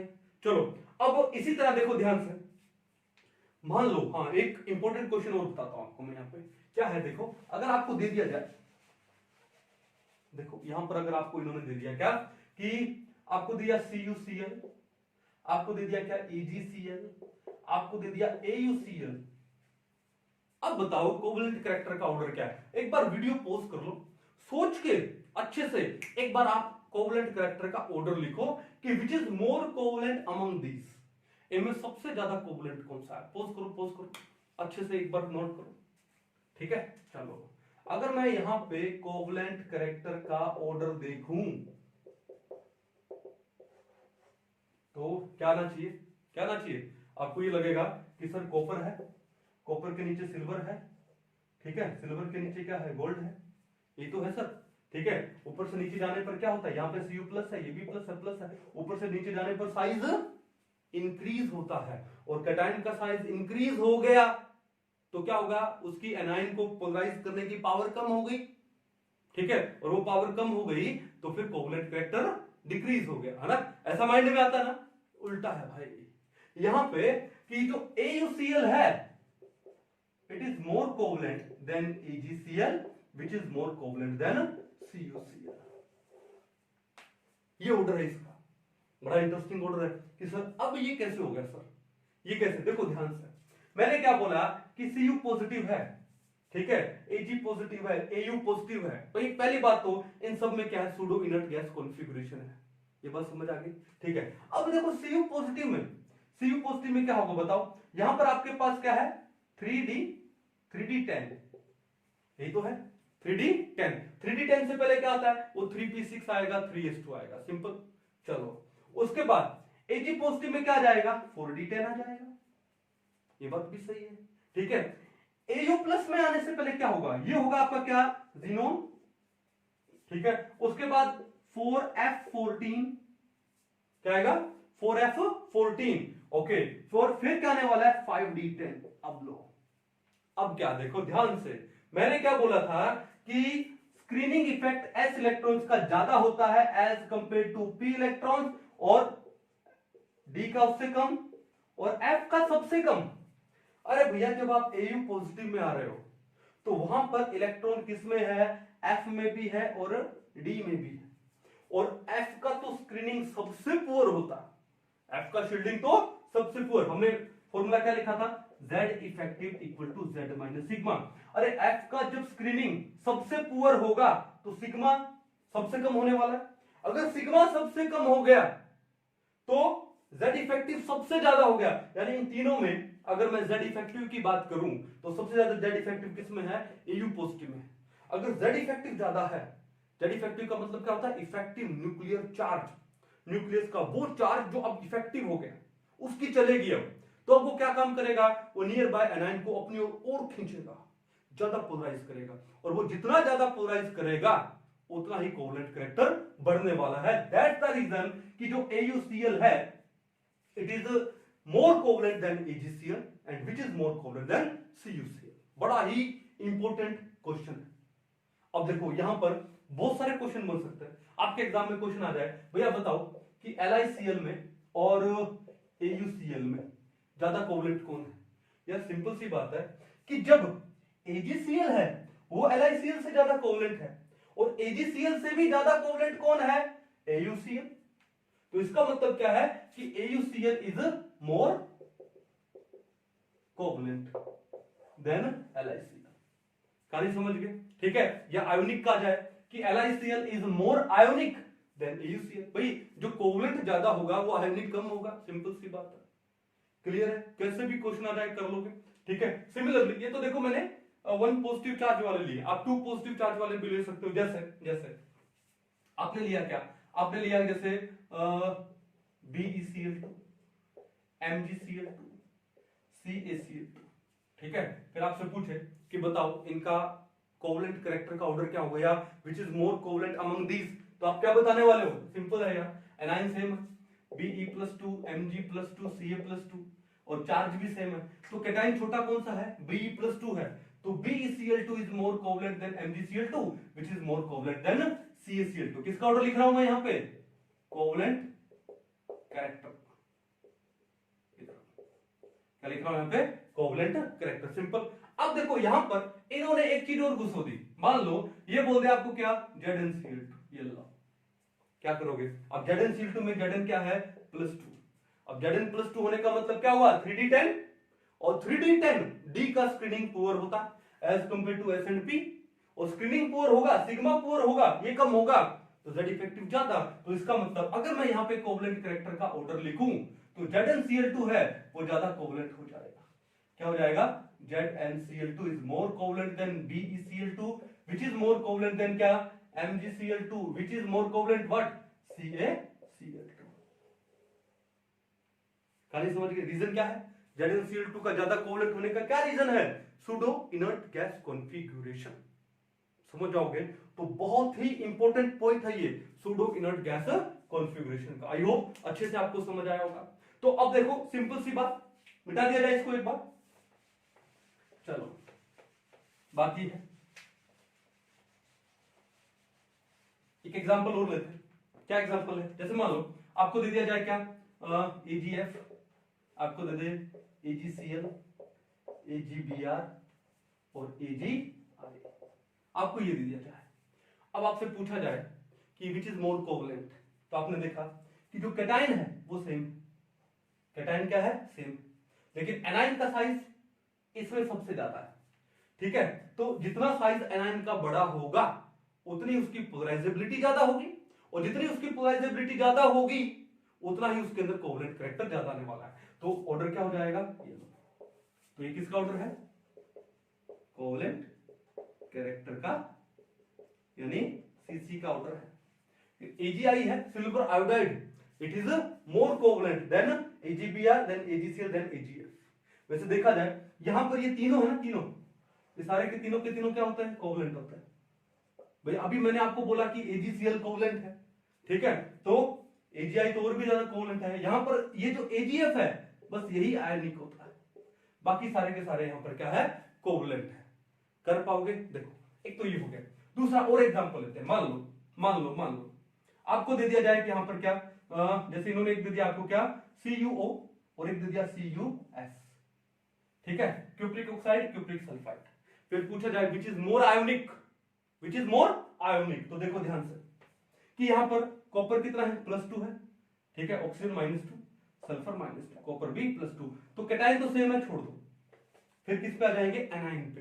तो एनाइन बताओ, O2 नेगेटिव और H2 नेगेटिव में किसका साइज बड़ा है, सल्फर का। क्यों, ऑक्सीजन के नीचे सल्फर आता है और ऊपर से नीचे जाने पे साइज इंक्रीज होता है, तो इसका साइज बड़ा है। तो जिस एनाइन का साइज बड़ा होगा तो उसकी पोलराइजेबिलिटी ज्यादा होगी, कोवेलेंट कैरेक्टर ज्यादा आएगा। तो मैंने आयनिक पूछा, ये किसका ऑर्डर पूछा मैंने, आयोनिक कैरेक्टर। तो इन दोनों में ज्यादा आयोनिक कौन होने वाला है, CuO, ठीक है, और ज्यादा कोवेलेंट कौन होने वाला है, CuS। क्लियर है। और एग्जांपल लेते हैं, जैसे मान लो आपको दे दिया जाए क्या, PbCl2 PbCl4, आपको ये एग्जांपल दे दिया, फिर आपसे पूछा विच इज मोर कोवेलेंट, तो आपने क्या देखा कि एनाइन सेम है, एनाइन क्या है, सेम, लेकिन यहां पर लेड के ऊपर चार्ज कितना है, +4, ठीक है, लेड पे +4 आता है तो उसको क्या बोलते हैं, प्लम्बिक, ये आपका प्लम्बिक क्लोराइड, ओके।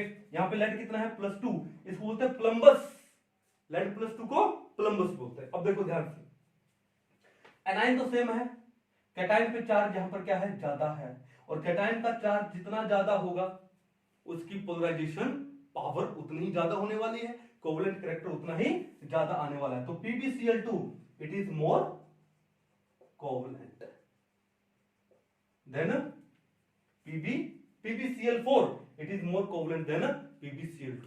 कहानी समझ के कोई दिक्कत नहीं है, कर पाओगे तो आई होप बड़े अच्छे से आपको समझ आया होगा, ठीक है। जैसे इसी तरह आप एग्जांपल ले सकते हो, क्या ZNO का ले सकते हो, ZNS का ले सकते हो। भाई यहाँ पे आपका कैटायन सेम, बात किस पे आ जाती है, एनाइन की, जैसे ऊपर आई, ठीक है। तो इसका मतलब ये ज्यादा क्या होने वाला है, ये ज्यादा क्या होने वाला है, कोवेलेंट होने वाला है, ठीक है। चलो, आई थिंक बहुत सारे एग्जांपल हमने कर लिए, ठीक है, इससे ज्यादा एग्जाम में नहीं आने वाला।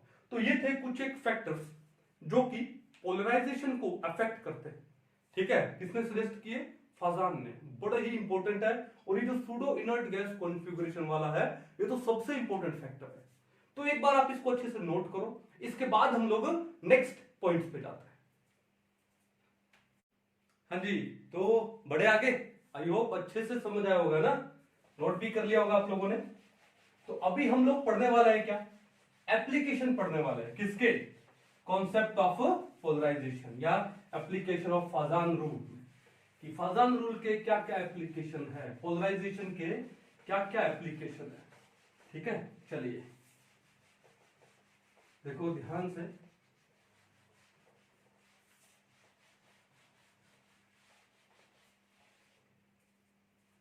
हाँ जी, तो क्या पढ़ने वाले हैं, एप्लीकेशन ऑफ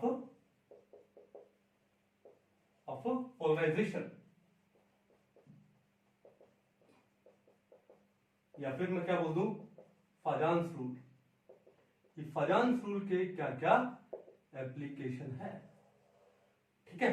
चलो, अब इसको समझने से पहले एक चीज समझते हैं। यहां पर हमने क्या बात की कि कैटायन की क्या होती है, पोलराइजिंग पावर होती है, और एनायन की क्या होती है, पोलराइजेबिलिटी होती है।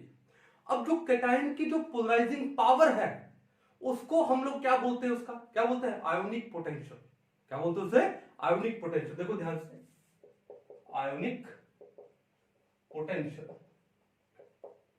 या फिर इसका एक नाम और भी है क्या, charge density, charge density, ionic potential या चार्ज डेंसिटी किसको बोलते हैं, the polarization power of a cation is known as ionic potential, या फिर उसको हम लोग क्या बोलते हैं, उसकी चार्ज डेंसिटी। क्या लिखा मैंने, द PP यानी polarization power of a cation, बात कैटायन की हो रही है, the polarization power of a cation is known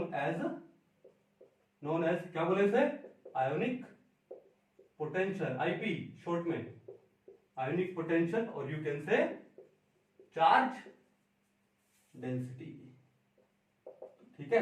अभी बड़ी ही इंपॉर्टेंट टर्म है, आयोनिक पोटेंशियल का मतलब क्या है, the polarizing power of a cation is known as its ionic potential या फिर चार्ज डेंसिटी। इसको किससे डिनोट करते हैं हम लोग, इसको डिनोट करते हैं हम लोग किससे, फाई से, किससे, फाई यानी PHI, फाई, फी नहीं बोलना, फी नहीं बोलना। अब कई बार कुछ बच्चों के माइंड में फी का माइंड में आती एक बात आई, आपने एक मूवी देखी होगी ऋतिक रोशन की आई थी ना, सुपर 30, उसमें उसने फी के बारे में बोला ना, कि जो फी है मैथमेटिक्स में वो बताता है कि आपका फेस का क्या वैल्यू है, कितना कैसा ना, तो ये फी नहीं है, इट इज फाई, PHI, ठीक है, फाई। तो फाई कैसे लिखेंगे, सिंबल क्या है, ये है, एक गोला लगा दो, ये लो, ठीक है। तो फाई को हम लोग क्या बोलते हैं, आयोनिक पोटेंशियल बोलते हैं, the polarization power of a cation, ठीक है। अब देखो इसको आयोनिक पोटेंशियल बोलो या फिर इसको आप चार्ज डेंसिटी बोलो, एक ही बात है। अब ये जो चार्ज डेंसिटी है, चार्ज डेंसिटी है, या फिर ये जो आयोनिक पोटेंशियल है, या फिर आयोनिक पोटेंशियल है, जिसको हम लोग किससे लिखेंगे, फाई से लिखेंगे, है ना, ये किसके इक्वल होता है, ठीक है। वैसे डेंसिटी किसके इक्वल होता है, डेंसिटी होती है मास बाय वॉल्यूम। यहां पर चार्ज डेंसिटी किसके इक्वल है, ये इक्वल होती है क्या, charge on cation upon size of cation, upon size of cation, ठीक है। तो चार्ज डेंसिटी किसके इक्वल होगा, charge on cation upon size of cation. Ionic potential किसका होता है, कैटायन का होता है, उसकी पोलराइजेशन पावर को बोलते हैं। एनायन की बात नहीं कर रहा हूं, किसकी बात हो रही है, कैटायन की बात हो रही है, क्लियर है। चलो अब देखो ध्यान से, एक कैटायन पे जितना ज्यादा चार्ज होगा, हमने क्या पढ़ा था फैक्टर्स अफेक्टिंग में, कि कैटायन पे जितना ज्यादा चार्ज होगा उसकी जो पोलराइजेशन पावर है उतनी ही क्या होने वाली है, ज्यादा, और पोलराइजेशन पावर ज्यादा होगी तो उतना ही कोवलेंट कैरेक्टर आएगा। इसका मतलब ये है कि चार्ज कैटायन का ज्यादा तो कोवलेंट कैरेक्टर ज्यादा। कैटायन का साइज जितना कम होगा, ये फैक्टर जितना कम होगा, ठीक है, साइज कम होने से क्या होगा, वही एनायन को उसको पोलराइज करने की पावर ज्यादा आएगी, एनायन को ज्यादा पोलराइज कर पाएगा तो कोवलेंट कैरेक्टर ज्यादा आएगा। तो क्या मैं लिख सकता हूं कि जो फाई है आयोनिक पोटेंशियल है, it is directly proportional to covalent character, covalent character, covalent character के डायरेक्टली प्रोपोर्शनल क्यों लिखा, ठीक है। फाई क्या है, चार्ज डेंसिटी बोलो या आयोनिक पोटेंशियल बोलो, एक ही बात है। ये किसके इक्वल होता है, चार्ज ऑन कैटायन, कैटायन का चार्ज जितना ज्यादा होगा, ये जितना ज्यादा होगा, ठीक है, तो चार्ज डेंसिटी भी उतनी ही ज्यादा होगी, ठीक है। और कैटायन का चार्ज ज्यादा होने का मतलब क्या है, उसकी पोलराइजेशन पावर उतनी ही ज्यादा है, यानी पोलराइजेशन ज्यादा होने वाला है, यानी कोवलेंट कैरेक्टर ज्यादा आने वाला है, यानी सीसी क्या आने वाला है, ज्यादा आने वाला है। यानी अगर चार्ज ज्यादा कैटायन पे तो सीसी ज्यादा, और सीसी ज्यादा यानी चार्ज डेंसिटी ज्यादा, तो डायरेक्टली प्रोपोर्शन हुआ कि नहीं हुआ कोवलेंट कैरेक्टर के। फिर साइज ऑफ कैटायन जितना कम, ठीक है, तो वही सीसी उतना ही ज्यादा, और चार्ज डेंसिटी भी ज्यादा, तो क्या हो गया कि कोवलेंट कैरेक्टर के डायरेक्टली प्रोपोर्शनल आ गया, सिंपल। फिर किसके इनवर्सली प्रोपोर्शनल आ गया, ये आयोनिक कैरेक्टर के, आयोनिक कैरेक्टर के इनवर्सली प्रोपोर्शनल आ गया। यानी जो फाई है, जो आयोनिक पोटेंशियल है, जो चार्ज डेंसिटी है, वो कोवलेंट कैरेक्टर के तो डायरेक्टली प्रोपोर्शनल है, यानी जितना चार्ज डेंसिटी ज्यादा होगा कोवलेंट कैरेक्टर उतना ही ज्यादा आने वाला है, और आयोनिक कैरेक्टर उतना ही कम होने वाला है। फाई ज्यादा, आयोनिक कैरेक्टर कम, ठीक है। तो बड़ा ही इंपॉर्टेंट रिलेशन है, अच्छे से इसको समझ, ठीक है। अब हम लोग क्या पढ़ रहे हैं, एप्लीकेशन पढ़ रहे हैं, तो उससे पहले ये चीज पढ़नी जरूरी थी, आयोनिक पोटेंशियल। अब इस आयोनिक पोटेंशियल, भाई पोलराइजेशन पावर को किससे डिनोट करते हैं, किससे एक्सप्रेस कर रहे हैं, आयोनिक पोटेंशियल से कर रहे हैं, ठीक है। तो इसका बेनिफिट क्या, एप्लीकेशन क्या है, सबसे पहले है क्या, to determine ionic and covalent nature या covalent character of a molecule. एक मॉलिक्यूल में आयोनिक और कोवलेंट कैरेक्टर को डिटरमाइन करना हो तो किसका यूज करते हैं हम लोग, फाजान रूल का यूज करते हैं, ठीक है। देखो अब ध्यान से, मैं एक एग्जांपल ले रहा हूं पहले। एग्जांपल क्या है, मैंने ले लिया कुछ एल्कली मेटल्स, क्या ले लिया मैंने, एल्कली मेटल्स, ठीक है, या फिर एल्कली मेटल छोड़ो, मैं एक पीरियोडिक टेबल में लेफ्ट से राइट चला गया अलोंग ए पीरियड, जैसे मान लो मैंने थर्ड पीरियड ले लिया, ठीक है। अब थर्ड पीरियड में मैंने ले लिया Na पॉजिटिव, Mg+2, पहले भी लिया था एग्जांपल फैक्टर्स को, Al+3 और Si+4। तो अब आप क्या देख रहे हो कि जब आप लेफ्ट से राइट जा रहे हो, तो कैटायन का चार्ज क्या हो रहा है, इंक्रीज हो रहा है, ठीक है। तो क्या लिख रहा हूं मैं, कैटायनिक चार्ज क्या हो रहा है, इंक्रीज हो रहा है। इंक्रीज को ऐसे लिख दूं, ये लो, अब जब कैटायन का चार्ज इंक्रीज होगा, कैटायन का चार्ज इंक्रीज होगा, ठीक है, तो चार्ज डेंसिटी बढ़ेगी यानी कोवलेंट कैरेक्टर बढ़ेगा, तो कोवलेंट कैरेक्टर क्या होगा, बढ़ेगा। कहानी समझ आ गई? तो कैटायन का चार्ज इंक्रीज हो रहा है, इसका मतलब कोवलेंट कैरेक्टर भी इंक्रीज हो रहा है। पहला तो ये हो गया, ठीक है। दूसरी बात देखो, कैटायन का चार्ज इंक्रीज होने से कोवलेंट कैरेक्टर यानी सीसी, ठीक है, वो भी क्या हो रहा है, इंक्रीज हो रहा है। समझ गए? ओके। अब सीसी इंक्रीज होने का मतलब क्या है, फाई इंक्रीज हो रहा है। कोवलेंट कैरेक्टर इंक्रीज होने का मतलब फाई इंक्रीज हो रहा है। इसका मतलब किसी एक मॉलिक्यूल में कैटायन का फाई जितना ज्यादा होगा, कैटायन का फाई आयोनिक पोटेंशियल जितना ज्यादा होगा, उसका कोवलेंट कैरेक्टर उतना ही ज्यादा होने वाला है। ठीक है, तो अगर फाई जितना ज्यादा है, कोवलेंट कैरेक्टर उतना ही ज्यादा है। समझ आ गई? और फाई ज्यादा कैसे निकालोगे, कैटायन के चार्ज पे। कैटायन का चार्ज जितना ज्यादा होगा, ठीक है, तो कोवलेंट कैरेक्टर उतना ही आने वाला है। फिर दूसरा, चार्ज ज्यादा भी है और साइज भी क्या, भी कैटायन का चार्ज जितना ज्यादा उसका साइज उतना ही कम, तो दोनों ही फैक्टर काम करेंगे यहां पे। क्लियर है? तो ये तो हो गया क्या, कोवलेंट कैरेक्टर निकालने का। फिर आयोनिक कैरेक्टर का भी निकाल सकते हो। तो यहां पर जैसे मान लो मैंने एग्जांपल लिया क्या, NaCl MgCl2 AlCl3 SiCl4, तो ये तो ज्यादा क्या है, मोर कोवलेंट है, इट इज मोर कोवलेंट। तो फिर ये क्या है, it is more ionic, it is more ionic.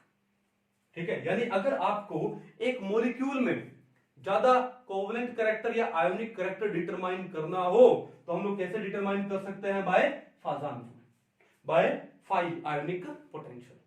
कहानी समझ आ गई? कोई दिक्कत नहीं है। तो पहला तो फैक्टर ये था, ठीक है, चलो नोट कर लो इसको अच्छे से। हाँ जी, दूसरा फैक्टर क्या है, दूसरा फैक्टर ये है नेचर ऑफ ऑक्साइड। अगर आपके पास कोई ऑक्साइड है, उसका नेचर पता करना है कि वो ऑक्साइड है, वो एसिडिक है या फिर वो बेसिक है, वो पता करना हो तो देखो नंबर 2 क्या हो जाएगा, नंबर 2 हो जाएगा क्या, नेचर ऑफ ऑक्साइड।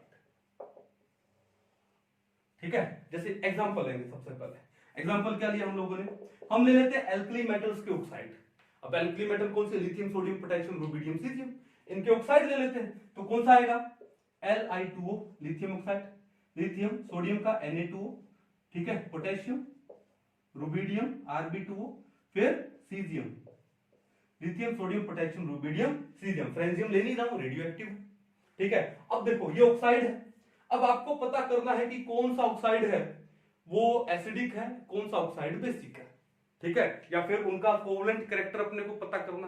तो देखो ध्यान से एक चीज ध्यान रखना, क्या ध्यान रखोगे यहां पे, कि अगर if root of 5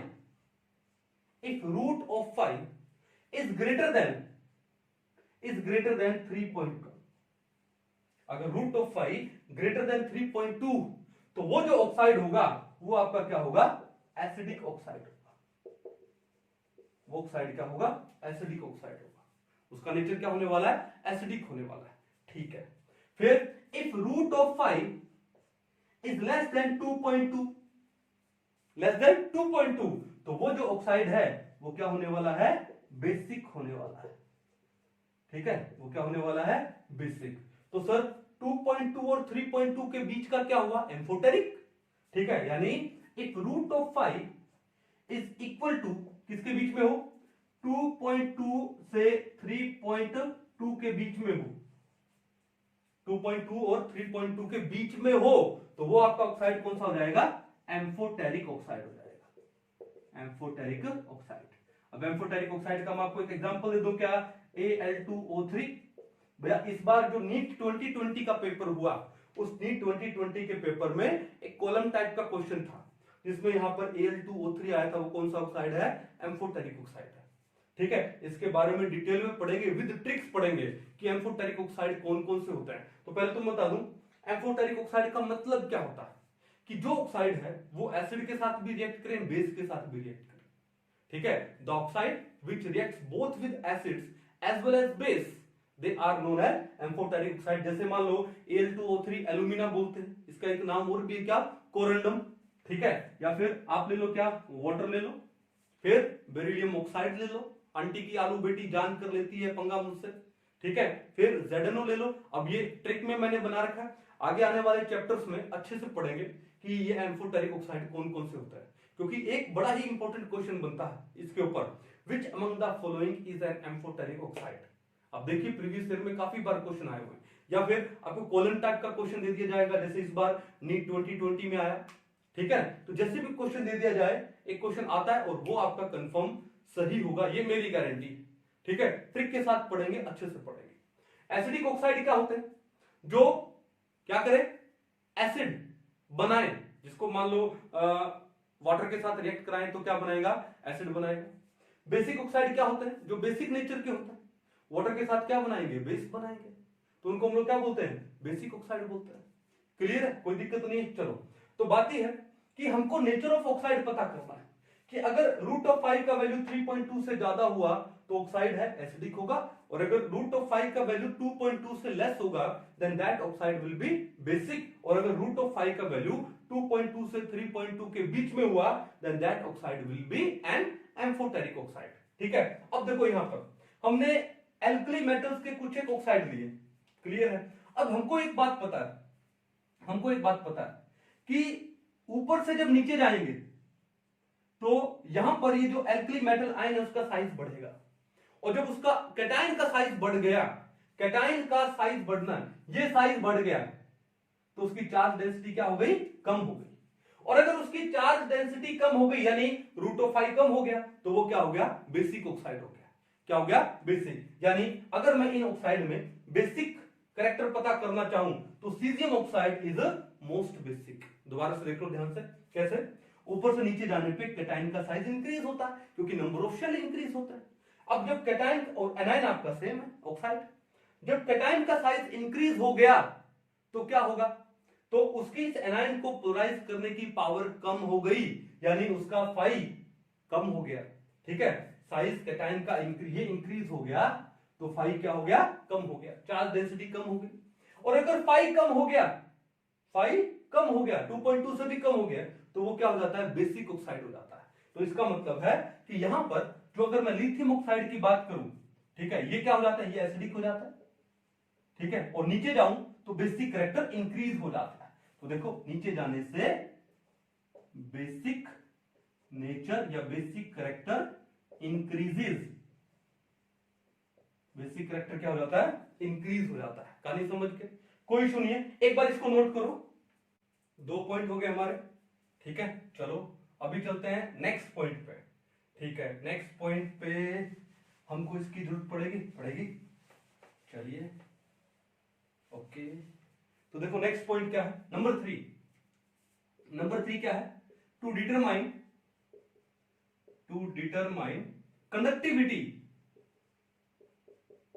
conductivity of metal halides, कि मेटल के जो हैलाइड्स हैं, ठीक है, मेटल को एक बार मैं M से लिख रहा हूं और हैलोजन को हम लोग X से लिखते हैं, तो मैंने MX लिख दिया। अगर आपको मेटल हैलाइड्स की कंडक्टिविटी डिटरमाइन करनी हो, ठीक है, तो वो भी हम डिटरमाइन कर सकते हैं, किससे, फाजान रूल से। कैसे, देखो ध्यान से, ये क्या बोलता है कि if root of 5 is less than 2.2 से कम हो, अगर रूट ऑफ 5 लेस देन 2.2 से कम हो, तो भैया वो जो मेटल हैलाइड होगा उसका नेचर क्या होगा, आयोनिक होगा, और उसका नेचर क्या होगा, आयोनिक। और अगर उसका आयोनिक नेचर है तो उसका जो कंडक्टिविटी है वो ज्यादा होने वाला है, तो वो क्या हो जाएगा, it will be a good conductor, it will be a good conductor of electricity. और दूसरा पॉइंट क्या है, if root of 5 is greater than 2.2, तो वो जो मेटल हैलाइड है वो क्या है, कोवलेंट हो जाएगा। तो कौन सा नेचर आ जाएगा उसका, कोवलेंट नेचर। और जिसका कोवलेंट नेचर आने वाला है मेटल हैलाइड का, तो वो क्या होने वाले हैं, they will be very bad conductor, they will be very bad conductor of electricity. Simple सी बात, दोबारा से देख लो कि मेटल के हैलाइड की बात हो रही है, उनका कंडक्टिविटी डिटरमाइन करना हो तो फाजान रूल से डिटरमाइन कर सकते हैं। कैसे, अगर root of 5 is less than 2.2 हो, तो वो जो मेटल का हैलाइड है वो आयोनिक इन नेचर होता है, और अगर वो आयोनिक इन नेचर है then that will be a very good conductor of electricity. And similarly अगर √5 विल बी ग्रेटर देन 2.2 तो वो क्या होगा, कोवलेंट होगा, वो metal halide will be covalent and that will be a very bad conductor of electricity. Clear है? Example लेते हैं। अब इससे थोड़ी देर पहले हमने जो एग्जांपल लिया था उसी को ले लेते हैं। कैसे, देखो ध्यान से। हमने क्या लिया था, हमने लिया था क्या, Li2O लिथियम सोडियम का ऑक्साइड, देन पोटेशियम। अच्छा ये तो हमने ऑक्साइड लिए, हम लोग क्या ले लेते हैं, इनके हैलाइड ले लेते हैं, जैसे LiCl, NaCl, lithium sodium potassium यानी KCl, रुबिडियम, ठीक है, और लास्ट में क्या आता है, सीजियम। ठीक है, अब देखो एक चीज ध्यान से देखो, ऊपर से देखो एनाइन सेम है, यहाँ पे भाई हैलाइड लिया है तो क्लोराइड है वो तो सेम है, लेकिन जो कैटाइन है चार्ज सेम है सबके ऊपर, 1 पॉजिटिव चार्ज है, लेकिन ऊपर से नीचे जाने पे, डाउन द ग्रुप जाने पर in periodic table size increase होता, किसका, कैटाइन का। और जब कैटाइन का साइज इंक्रीज होगा तो उसका एनाइन को पोलराइज करने की पावर क्या हो जाएगी, कम हो जाएगी। इसका मतलब उसका जो आयोनिक पोटेंशियल है या चार्ज डेंसिटी है वो क्या हो जाने वाला है, कम हो जाने वाला है। ऊपर से नीचे आने पे कैटाइन का चार्ज डेंसिटी कम हो जाएगा। क्यों? क्योंकि कैटाइन का जो साइज है वो इंक्रीज हो जाता है। देखो चार्ज तो सब कैटाइन का सेम है, अगर ये सेम है तो इसको एक बार छोड़ दो, लेकिन ऊपर से नीचे आने पर इन पीरियोडिक टेबल तो साइज क्या हो रहा है, कैटाइन का इंक्रीज हो रहा है। और जब साइज इंक्रीज होगा, जब साइज इंक्रीज होगा तो चार्ज डेंसिटी ये क्या हो जाएगी, डिक्रीज हो जाएगी। चार्ज डेंसिटी बोले तो 5, आयोनिक पोटेंशियल ये डिक्रीज हो जाएगा। और अगर ये डिक्रीज हो गया तो कोवलेंट कैरेक्टर डिक्रीज हो गया, क्योंकि डायरेक्टली प्रोपोर्शनल है। और ये डिक्रीज होने से, 5 डिक्रीज होने से कोवलेंट कैरेक्टर भी डिक्रीज हो गया, लेकिन आयोनिक कैरेक्टर क्या हो गया, इंक्रीज हो गया। तो हम यही तो बोल रहे हैं कि अगर मान लो अगर 5 डिक्रीज होता है, और कितना डिक्रीज कर दिया हमने, अगर √5 2.2 से भी कम है तो आयोनिक कैरेक्टर क्या होता है, 5 डिक्रीज होने से आयोनिक कैरेक्टर बढ़ता है। तो हमने बोला आयोनिक नेचर क्या हो गया, बढ़ गया। तो वो क्या हो गया, गुड कंडक्टर ऑफ इलेक्ट्रिसिटी हो गया। हम मेटल हैलाइड की बात हो रही है। और अगर 5 की वैल्यू ज्यादा है, √5 इज ग्रेटर देन 2.2, अगर 5 बढ़ गया, अगर ये बढ़ जाएगा ना तो कोवलेंट कैरेक्टर बढ़ जाएगा। तो कोवलेंट नेचर बढ़ गई मेटल हैलाइड की, इसका मतलब वो क्या हो जाएगा, बैड कंडक्टर ऑफ इलेक्ट्रिसिटी हो जाएगा। अगर मैं आपसे पूछूं कि यहां पर एल्कली मेटल के जो क्लोराइड्स हैं इनमें सबसे अच्छा कंडक्टर कौन है, तो आपने क्या देखा कि जो सीजियम क्लोराइड है, सीजियम क्लोराइड वो ज्यादा आयोनिक है and that will be a very good conductor of electricity. और लिथियम क्लोराइड है वो बहुत ही पुअर कंडक्टर ऑफ इलेक्ट्रिसिटी होगा। कहानी समझ आ गई, कोई दिक्कत नहीं। चलो कितने पॉइंट हुए हमारे, 3, नोट कर लो इसको अच्छे से। चलिए सॉरी, हाँ जी, अब चलते हैं नेक्स्ट पॉइंट पे।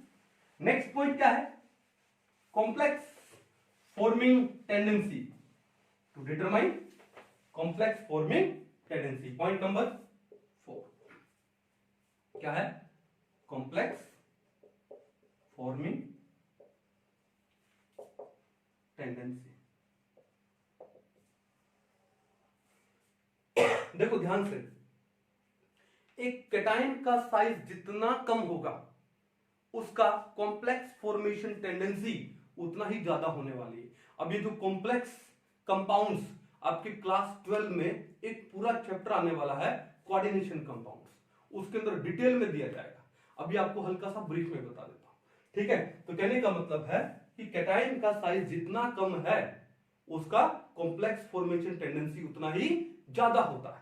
अब देखो कैटाइन का साइज कम होने से, साइज कम होने से इसका मतलब चार्ज डेंसिटी बढ़ गया। चार्ज डेंसिटी बोले तो 5, ये क्या हो गया, बढ़ गया। तो सिंपल सी बात है कि जो 5 है it is directly proportional to complex forming tendency, ये डायरेक्टली प्रोपोर्शनल सॉरी। तो 5 जितना ज्यादा होगा यानी कैटाइन का साइज जितना कम होगा उसकी कॉम्प्लेक्स फॉर्मेशन टेंडेंसी उतनी ही ज्यादा होने वाली। देखो अब बात यह है कि सबसे पहले मैं एस ब्लॉक एलिमेंट्स की बात करूं। एस ब्लॉक एलिमेंट्स है भैया, हमको पता है पीरियोडिक टेबल में ये लेफ्ट में होते हैं, और पीरियोडिक टेबल में जो सबसे लेफ्ट में होते हैं उनका साइज सबसे ज्यादा होता है। तो इसका मतलब एस ब्लॉक एलिमेंट्स का साइज, यहां पे इनका जो साइज है वो है ज्यादा, और साइज ज्यादा है, अगर साइज ज्यादा हो गया तो फाई क्या हो गया, कम हो गया, और फाई डायरेक्टली प्रोपोर्शनल है कॉम्प्लेक्स फॉर्मिंग टेंडेंसी के। अगर ये कम हो गया तो कॉम्प्लेक्स फॉर्मिंग टेंडेंसी भी कम हो गई, साइज बढ़ने से फाई डिक्रीज हो गया, तो फिर इनकी जो कॉम्प्लेक्स फॉर्मिंग टेंडेंसी है वो भी क्या हो गई, कम हो गई। ठीक है, अब यहां पर कुछ एक एक्सेप्शन है एस ब्लॉक में, और वो एक्सेप्शन क्या है, जैसे लिथियम है, जैसे बेरिलियम है, जैसे मैग्नीशियम है। अब ये एक्सेप्शन क्यों है, क्योंकि इनका साइज छोटा होता है। ठीक है, अब साइज, सारा गेम साइज का, साइज अगर छोटा होगा तो फाई ज्यादा होगा, ओके, फाई ज्यादा होगा तो कॉम्प्लेक्स फॉर्मिंग टेंडेंसी भी ज्यादा होने वाली है। ठीक है, तो लिथियम, बेरिलियम और मैग्नीशियम है, इसके एक्सेप्शन है, क्यों है, due to their small size, due to their small size. कहानी समझ आ गई। चलो अब उसके बाद देखो कि जो डी ब्लॉक एलिमेंट्स है, जो डी ब्लॉक एलिमेंट्स है, मेनली कॉम्प्लेक्स वही फॉर्म करता है, मेनली जो कॉम्प्लेक्स कंपाउंड फॉर्म होते हैं वो कौन से फॉर्म होते हैं, डी ब्लॉक एलिमेंट्स के हैं, फॉर्म होते हैं। ठीक है ना, जैसे मैं आपको एग्जांपल देता हूं, जैसे एक कॉम्प्लेक्स कंपाउंड का एग्जांपल क्या है, K4FeCN6। ठीक है, अब देखो यहां पर ये Fe आयरन कौन से ब्लॉक का है, डी ब्लॉक का, 3D का। ठीक है, एटॉमिक नंबर 26। ठीक है, तो मेनली जो डी ब्लॉक एलिमेंट्स होते हैं वो कॉम्प्लेक्स कंपाउंड फॉर्म करते हैं। कॉम्प्लेक्स कंपाउंड में एक स्क्वायर ब्रैकेट होता है जिसको हम लोग कोऑर्डिनेशन स्फीयर बोलते हैं। इस स्क्वायर ब्रैकेट में, इस कोऑर्डिनेशन स्फीयर में एक सेंट्रल मेटल एटम या आयन होता है। ठीक है, और उसके साथ में कुछ एक एनायन लगे होते हैं या न्यूट्रल मॉलिक्यूल लगे होते हैं जो लोन पे डोनेट करते हैं इसको। क्यों, क्योंकि इसका डी है, जो डी सबशेल है वो या तो पार्शियली फिल्ड है या फिर इनकम्प्लीट है, तो ये क्या करेंगे, लोन पे डोनेट करेंगे ये। अब जो लोन पे डोनेट करता है उनको हम लोग वहां पे क्या बोलते हैं, लिगेंड्स बोलते हैं। क्या बोलते हैं उनको हम लोग यहाँ पे, LIGANDS, लिगेंड्स। क्या बोलते हैं, लिगेंड्स। अब ये दो स्क्वायर ब्रैकेट में यानी कोऑर्डिनेशन स्फीयर में जो भी आयन है वो एक सिंगल आयन है, it is a single entity, आप इसको डिसोशिएट नहीं कर सकते। क्यों, क्योंकि यहां पर इस आयरन के साथ में 6 साइनाइड लगे हैं थ्रू कोऑर्डिनेट कोवलेंट बॉन्ड। ठीक है, कोऑर्डिनेट कोवलेंट बॉन्ड को हम लोग पढ़ेंगे, डिटेल में पढ़ेंगे। चलो अब यहां पे इस स्फीयर के बाहर जो आयन है वो डिसोशिएट हो जाता है, वो आयोनाइज हो जाता है, और इसको हम लोग बोलते हैं क्या, काउंटर आयन। क्या बोलते हैं, काउंटर आयन। देखा, हम जब किसी शॉप में एंटर करते हैं तो सबसे पहले काउंटर होता है ना बाहर, तो काउंटर आयन का मतलब जो बाहर है, दैट कैन बी आयोनाइज्ड। अब जैसे मान लो K4FeCN6, वैसे इसको बोलते हैं पोटेशियम फेरिसाइनाइड, पोटेशियम फेरोसाइनाइड, क्योंकि यहां पे आयरन +2 यानी फेरस, तो इसलिए इसको पोटेशियम फेरोसाइनाइड बोलते हैं। अब बात यह है कि कोई आपसे बोले कि जो पोटेशियम फेरोसाइनाइड है उसको अगर आप डिसोशिएट करोगे तो टोटल कितने आयंस आएंगे, तो टोटल कितने आयंस आएंगे, 4 तो आएंगे K पॉजिटिव और एक आएगा ये FeCN6 4 negative, total 5 ions will be form, 4 K positive and 1 FeCN6 4 negative. ठीक है, तो ये कॉम्प्लेक्स कंपाउंड का एक एग्जांपल है। ठीक है, चलो बाकी कॉम्प्लेक्स कंपाउंड के ऊपर कंप्लीट चैप्टर है, बोला था क्लास 12 में, कोऑर्डिनेशन कंपाउंड्स। अब बात यह है कि जो डी ब्लॉक एलिमेंट्स हैं वो सबसे ज्यादा कॉम्प्लेक्स कंपाउंड फॉर्म करते हैं। क्यों फॉर्म करते हैं, क्योंकि उनका साइज कम होता है। ठीक है, और साइज कम क्यों होता है, क्योंकि इलेक्ट्रॉन लास्ट किस में एंटर कर रहा है, डी सबशेल में, और डी का जो स्क्रीनिंग है वो सबसे पुअर होता है। हमने क्या पढ़ा था, Z effective is equal to Z minus में सिग्मा। अब लास्ट इलेक्ट्रॉन यहां पर एंटर किस में कर रहा है, डी में। अब डी में जो सिग्मा है वो क्या होता है, पुअर होता है। ठीक है, अगर सिग्मा पुअर हो गया, सिग्मा डी का कम होता है, अगर ये कम हो गया तो Z इफेक्टिव ज्यादा हो गया। Z इफेक्टिव यानी इफेक्टिव न्यूक्लियर चार्ज, अगर न्यूक्लियस का चार्ज ज्यादा इफेक्टिव हो गया तो वो क्या काम करेगा, वो आने वाले इलेक्ट्रॉन्स को या फिर उस एनायन को वो ज्यादा पोलराइज करेगा। ठीक है, वो ज्यादा पोलराइज करेगा तो कॉम्प्लेक्स ज्यादा फॉर्म करेगा। तो यहां पर जो डी ब्लॉक एलिमेंट्स है उनका साइज कम होता है and due to their small size उनकी जो कॉम्प्लेक्स फॉर्मिंग टेंडेंसी है वो क्या होती है, ज्यादा होती है। समझ जाओगे, कोई इशू नहीं है। चलो अब एस ब्लॉक का साइज बड़ा है तो वो कॉम्प्लेक्स फॉर्म नहीं करते हैं except lithium, beryllium and magnesium. ऐसा क्यों, क्योंकि इनका साइज छोटा होता है।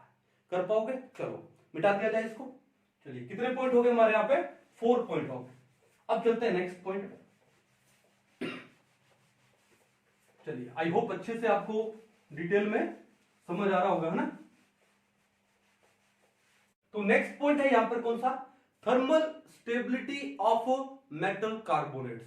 ठीक है, बड़ा डिटेल में इसको समझते हैं। तो एक काम करें, इसको भी मिटा दिया जाए एक बार। ठीक है, चलिए बड़ा इंपॉर्टेंट है ये पॉइंट भी, थर्मल स्टेबिलिटी का। कई बार क्वेश्चन देखा गया इसके ऊपर। चलो क्या है पॉइंट? कौन सा पॉइंट है? भूल गया मैं यहाँ पे। आई थिंक पॉइंट नंबर 5 होगा शायद। क्या है? Thermal stability of metal carbonates.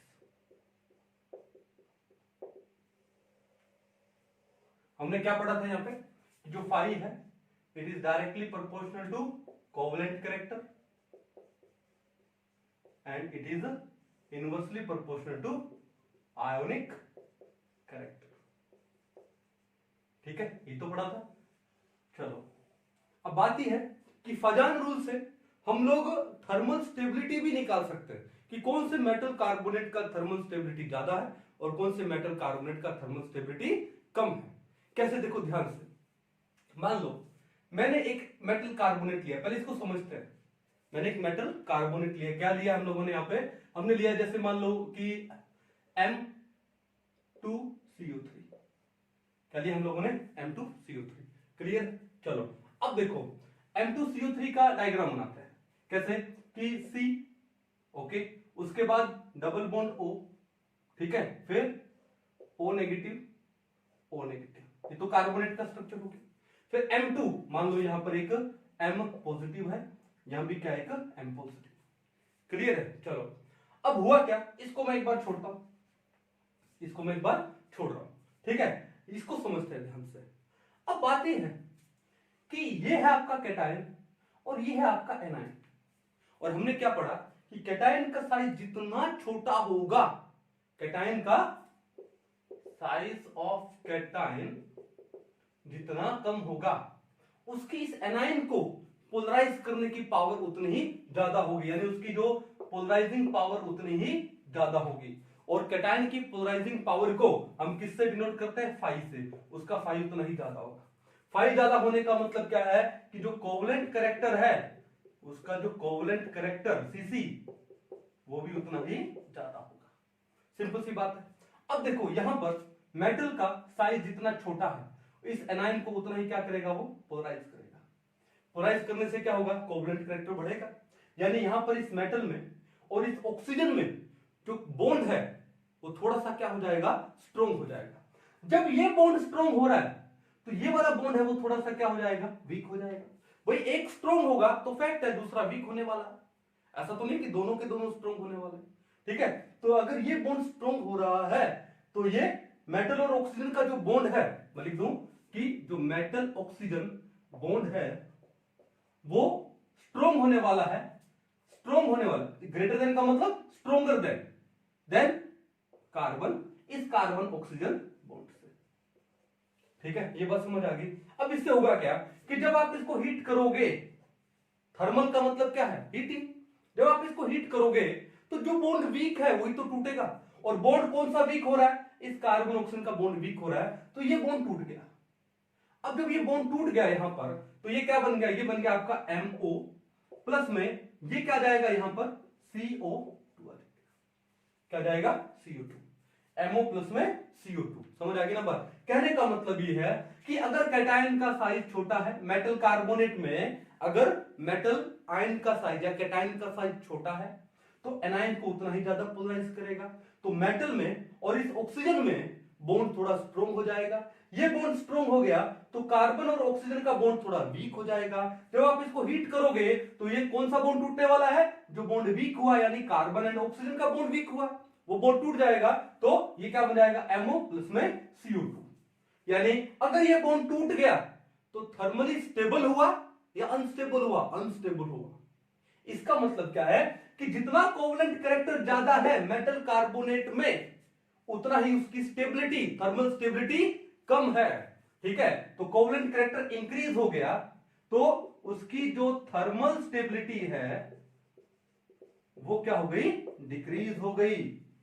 ठीक है, अब इससे एक बात पता लगती है दैट जो कोवलेंट कंपाउंड्स होते हैं उनकी थर्मल स्टेबिलिटी कम होती और जो आयोनिक कंपाउंड्स होते हैं उनकी थर्मल स्टेबिलिटी ज्यादा होती है। हमने क्या पढ़ा था कि जो आयोनिक कंपाउंड में कौन सा बॉन्ड है, आयोनिक बॉन्ड है, और जो आयोनिक बॉन्ड है, ठीक है, आयोनिक कंपाउंड्स का जो बॉइलिंग पॉइंट और मेल्टिंग पॉइंट क्या होता है, ज्यादा होता है। अरे ये जो बॉइलिंग पॉइंट है, मेल्टिंग पॉइंट क्या है, टेम्परेचर ही तो है।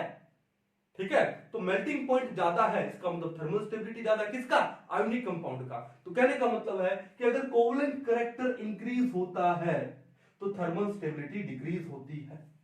ठीक है, जैसे मान लो मैं कुछ एक एग्जांपल ले रहा हूं यहां पे, हमने एग्जांपल ले लिए एल्कलाइन अर्थ मेटल के कार्बोनेट ले लिए। जैसे मान लो हमने लिया कौन सा, beryllium carbonate, beryllium, magnesium, calcium, strontium and barium, और इन सब के हमने क्या ले लिए, कार्बोनेट्स ले लिए। क्या ले लिए, इनके कार्बोनेट्स। ठीक है, अब देखो आपका जो एनाइन है वो तो सेम है, इसको छोड़ दो। तो अब यहां पर जो कैटाइन है इनका चार्ज सेम है, चार्ज को भी छोड़ दो, फिर किसके ऊपर आ जाए, साइज के ऊपर आ जाए। अब यहां पर जो बेरिलियम का, बेरिलियम +2 का साइज छोटा है, अगर यहां पर इस कैटाइन का साइज छोटा है तो इस एनाइन को ज्यादा पोलराइज करेगा, और जितना ज्यादा पोलराइज करेगा तो इस बेरिलियम का और इस ऑक्सीजन का, बेरिलियम का और ऑक्सीजन का बॉन्ड थोड़ा स्ट्रॉन्ग हो जाएगा, कार्बन ऑक्सीजन का बॉन्ड वीक हो जाएगा, तो हीट करोगे तो ये कार्बन ऑक्सीजन का बॉन्ड टूट जाएगा। तो बेरिलियम कार्बोनेट को जब आप हीट करोगे तो क्या बन जाएगा, BeO प्लस में CO2। जब हीट करने पे ये टूट गया तो स्टेबल कहां से हुआ, तो इसका मतलब थर्मल स्टेबिलिटी उसकी कम है। लेकिन जब बेरियम कार्बोनेट को आप हीट करोगे तो भैया इसका थर्मल स्टेबिलिटी बहुत ज्यादा है। क्यों, क्योंकि कैटाइन का साइज बड़ा है, कैटाइन का साइज बड़ा है। अब कैटाइन का साइज बड़ा है तो एनाइन को ज्यादा पोलराइज नहीं कर पाया, ज्यादा पोलराइज नहीं कर पाया तो ज्यादा कोवलेंट कैरेक्टर नहीं आ पाया। अगर ज्यादा कोवलेंट नहीं आ पाया तो ज्यादा क्या हुआ, आयोनिक कैरेक्टर ज्यादा हुआ। अब जो आयोनिक कैरेक्टर ज्यादा हुआ तो आयोनिक कंपाउंड्स का जो थर्मल स्टेबिलिटी है वो ज्यादा होता है। तो अगर मैं थर्मल स्टेबिलिटी का ऑर्डर देखूं, order of thermal stability of these alkaline earth metal carbonates, तो वो ऑर्डर क्या आ जाएगा, बताओ किसका थर्मल स्टेबिलिटी ज्यादा होने वाला है, बेरियम कार्बोनेट का ज्यादा होने वाला है। तो बेरिलियम कार्बोनेट का कम है, then magnesium carbonate, then calcium carbonate, then strontium carbonate and then barium carbonate. ठीक है, कहानी समझ गए, कोई दिक्कत नहीं है। तो thermal stability of metal carbonate का भी हम लोग पता लगा सकते हैं, किससे, फजान रूल से, फाई से।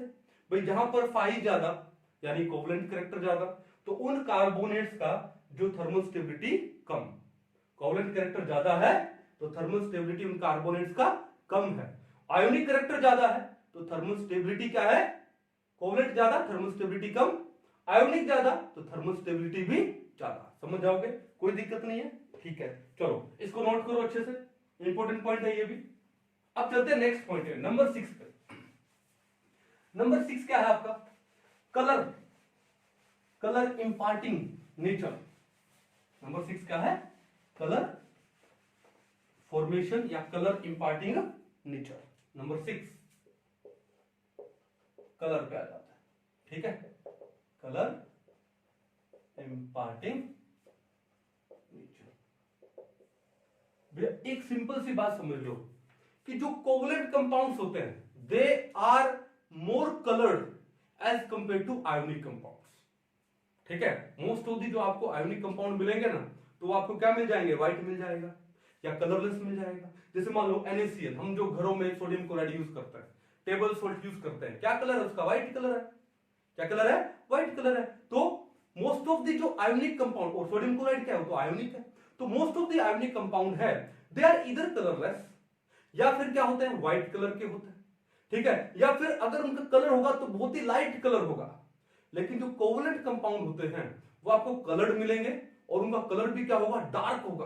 क्या होगा, डार्क। तो सिंपल सी बात है, जो कोवलेंट कंपाउंड्स है, जो कोवलेंट कंपाउंड्स है ठीक है, वो डार्क कलर के होते हैं, डार्क कलर के होते हैं।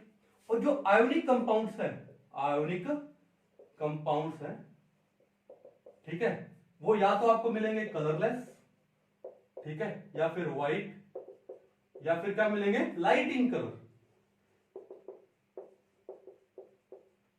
क्या मिलेंगे, लाइट इन कलर। क्लियर। चलो एग्जांपल है, जैसे मान लो बड़ा ही फेमस एग्जांपल यहां पर क्या है कि सिल्वर के हैलाइड, क्या है, सिल्वर के हैलाइड AgF, AgCl, AgBr और AgI, ठीक है। तो ये सिल्वर के हैलाइड है। अब पहले तो मेरे को ये बताओ कि यहां पे आपका कैटायन सेम है, तो उसको छोड़ दो, फिर किसको ले लेंगे, एनाइन को।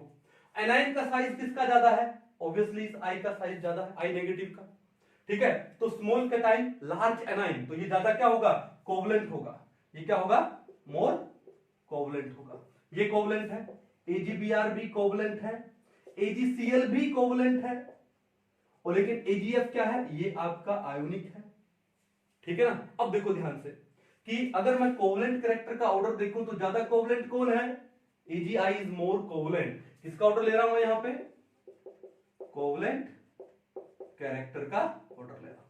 और मैंने क्या बोला कि जो कोवलेंट कंपाउंड्स होते हैं they are dark in colour. तो जो AgI है इसका कलर क्या होता है, डार्क येलो, डार्क येलो, ठीक है।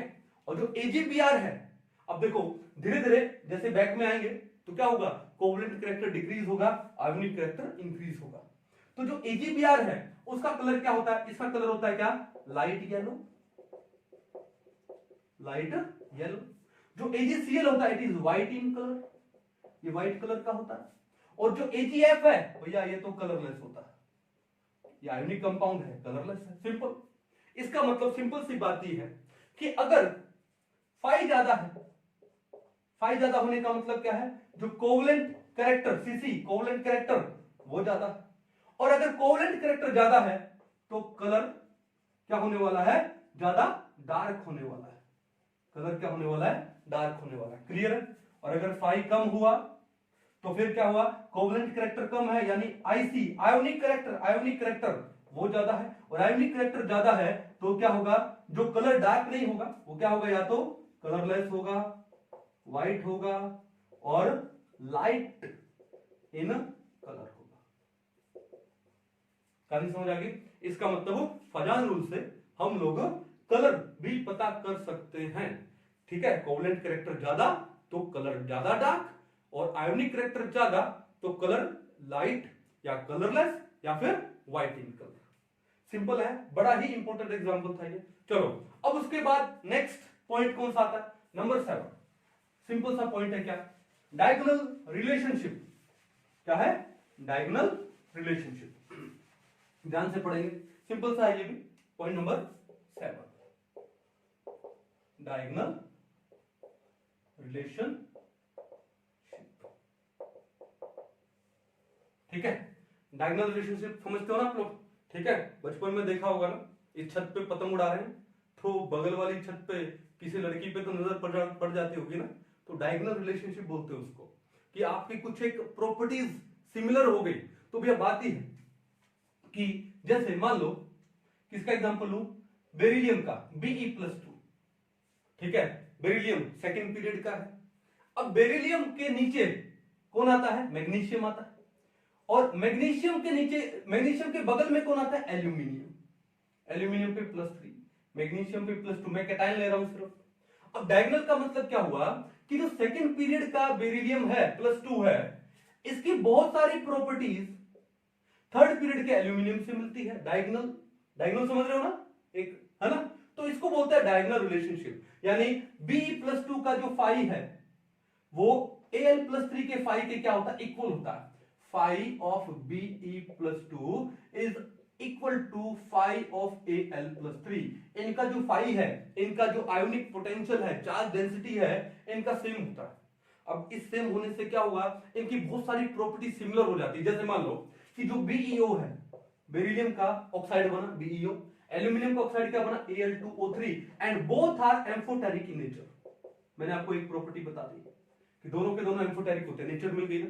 तो कहने का मतलब है कि सेकंड पीरियड का एक एलिमेंट है, उसका थर्ड पीरियड के एलिमेंट जो कि उससे डायगोनल आता है उसके साथ उसकी बहुत सारी प्रॉपर्टी सिमिलर होती है, क्योंकि उनका फाई इक्वल है, उनका जो आयोनिक पोटेंशियल सेम है, चार्ज डेंसिटी सेम है, तो उससे उनकी प्रॉपर्टी सिमिलर हो जाती है। और इस चीज को हम लोग क्या बोलते हैं, डायगोनल रिलेशनशिप। सिमिलरली देखो, बेरिलियम से पहले कौन आता है, लिथियम, लिथियम पे +1।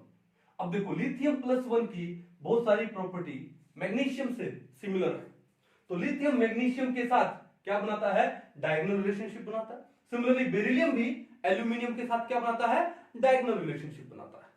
कहानी समझ आ गई, तो ठीक है, क्यों, क्योंकि यहां पर phi of Li plus is equal to phi of Mg plus 2, क्योंकि इनका जो आयोनिक पोटेंशियल है वो क्या हो जाता है, सिमिलर हो जाता है। And due to this the most of the properties of these elements, these cations, वो क्या हो जाती है, सेम हो जाती है। तो इनको हम लोग बोलते हैं क्या, डायगोनल रिलेशनशिप। क्लियर है कहानी, यानी तो फाई है, आयोनिक पोटेंशियल से डायगोनल रिलेशनशिप का भी पता चलता है। तो ये कुछ एक एप्लीकेशन थी किसकी, फाजान रूल की। बड़ा ही इंटरेस्टिंग टॉपिक था, एग्जाम में क्वेश्चन बनता ही बनता है, बहुत सारे question, which of the following is more covalent, which of the following is more ionic, इस टाइप के क्वेश्चन आप देखिए प्रीवियस ईयर में बहुत आए होंगे। ठीक है, अच्छे से इसको कीजिए, अगर आपको अच्छा रैंक लेके आना है तो ये जो कॉन्सेप्ट होते हैं, ये जो टॉपिक्स होते हैं, इनको तो अच्छे से करना चाहिए आपको। तो आई होप आज का लेक्चर आपको बड़े अच्छे से समझ आया होगा। फेस्टिव सीजन है तो आप सबको फेस्टिव सीजन की, दीपावली आ रही है, दीपावली की ढेरों शुभकामनाएं। ठीक है, अब देखो बहुत सारे आपको ज्ञानी लोग मिलेंगे जो बोलेंगे कि भाई दिवाली पे पटाखे मत जलाओ, दिवाली पे चाइनीज आइटम्स मत खरीदो। ठीक है, अब वो लोग बाकी कोई फेस्टिव सीजन होता है वहां पर चुप हो जाते हैं। तो मैं ये कह रहा हूं, दिवाली पे पटाखे भी चलाइए, ठीक है, चाइनीज आइटम्स भी खरीदिए, कम खरीदिए, इतना खरीदिए ताकि पोल्यूशन ना हो। ठीक है ना। हाँ, ये जो हमारे जो इंडियंस हैं जो बाहर अपने दिए वगैरह, चाइनीज लड़ी लेने से बढ़िया दीपक खरीदिए। ठीक है, और माय नेम इज दीपक, तो दीपक खरीदिए चाइनीज लड़ी से बढ़िया, और वो जलाइए, वो और भी अच्छा होगा। तो आप सबको दिवाली की हार्दिक शुभकामनाएं। मिलते हैं नेक्स्ट लेक्चर में, तब तक के लिए थैंक यू।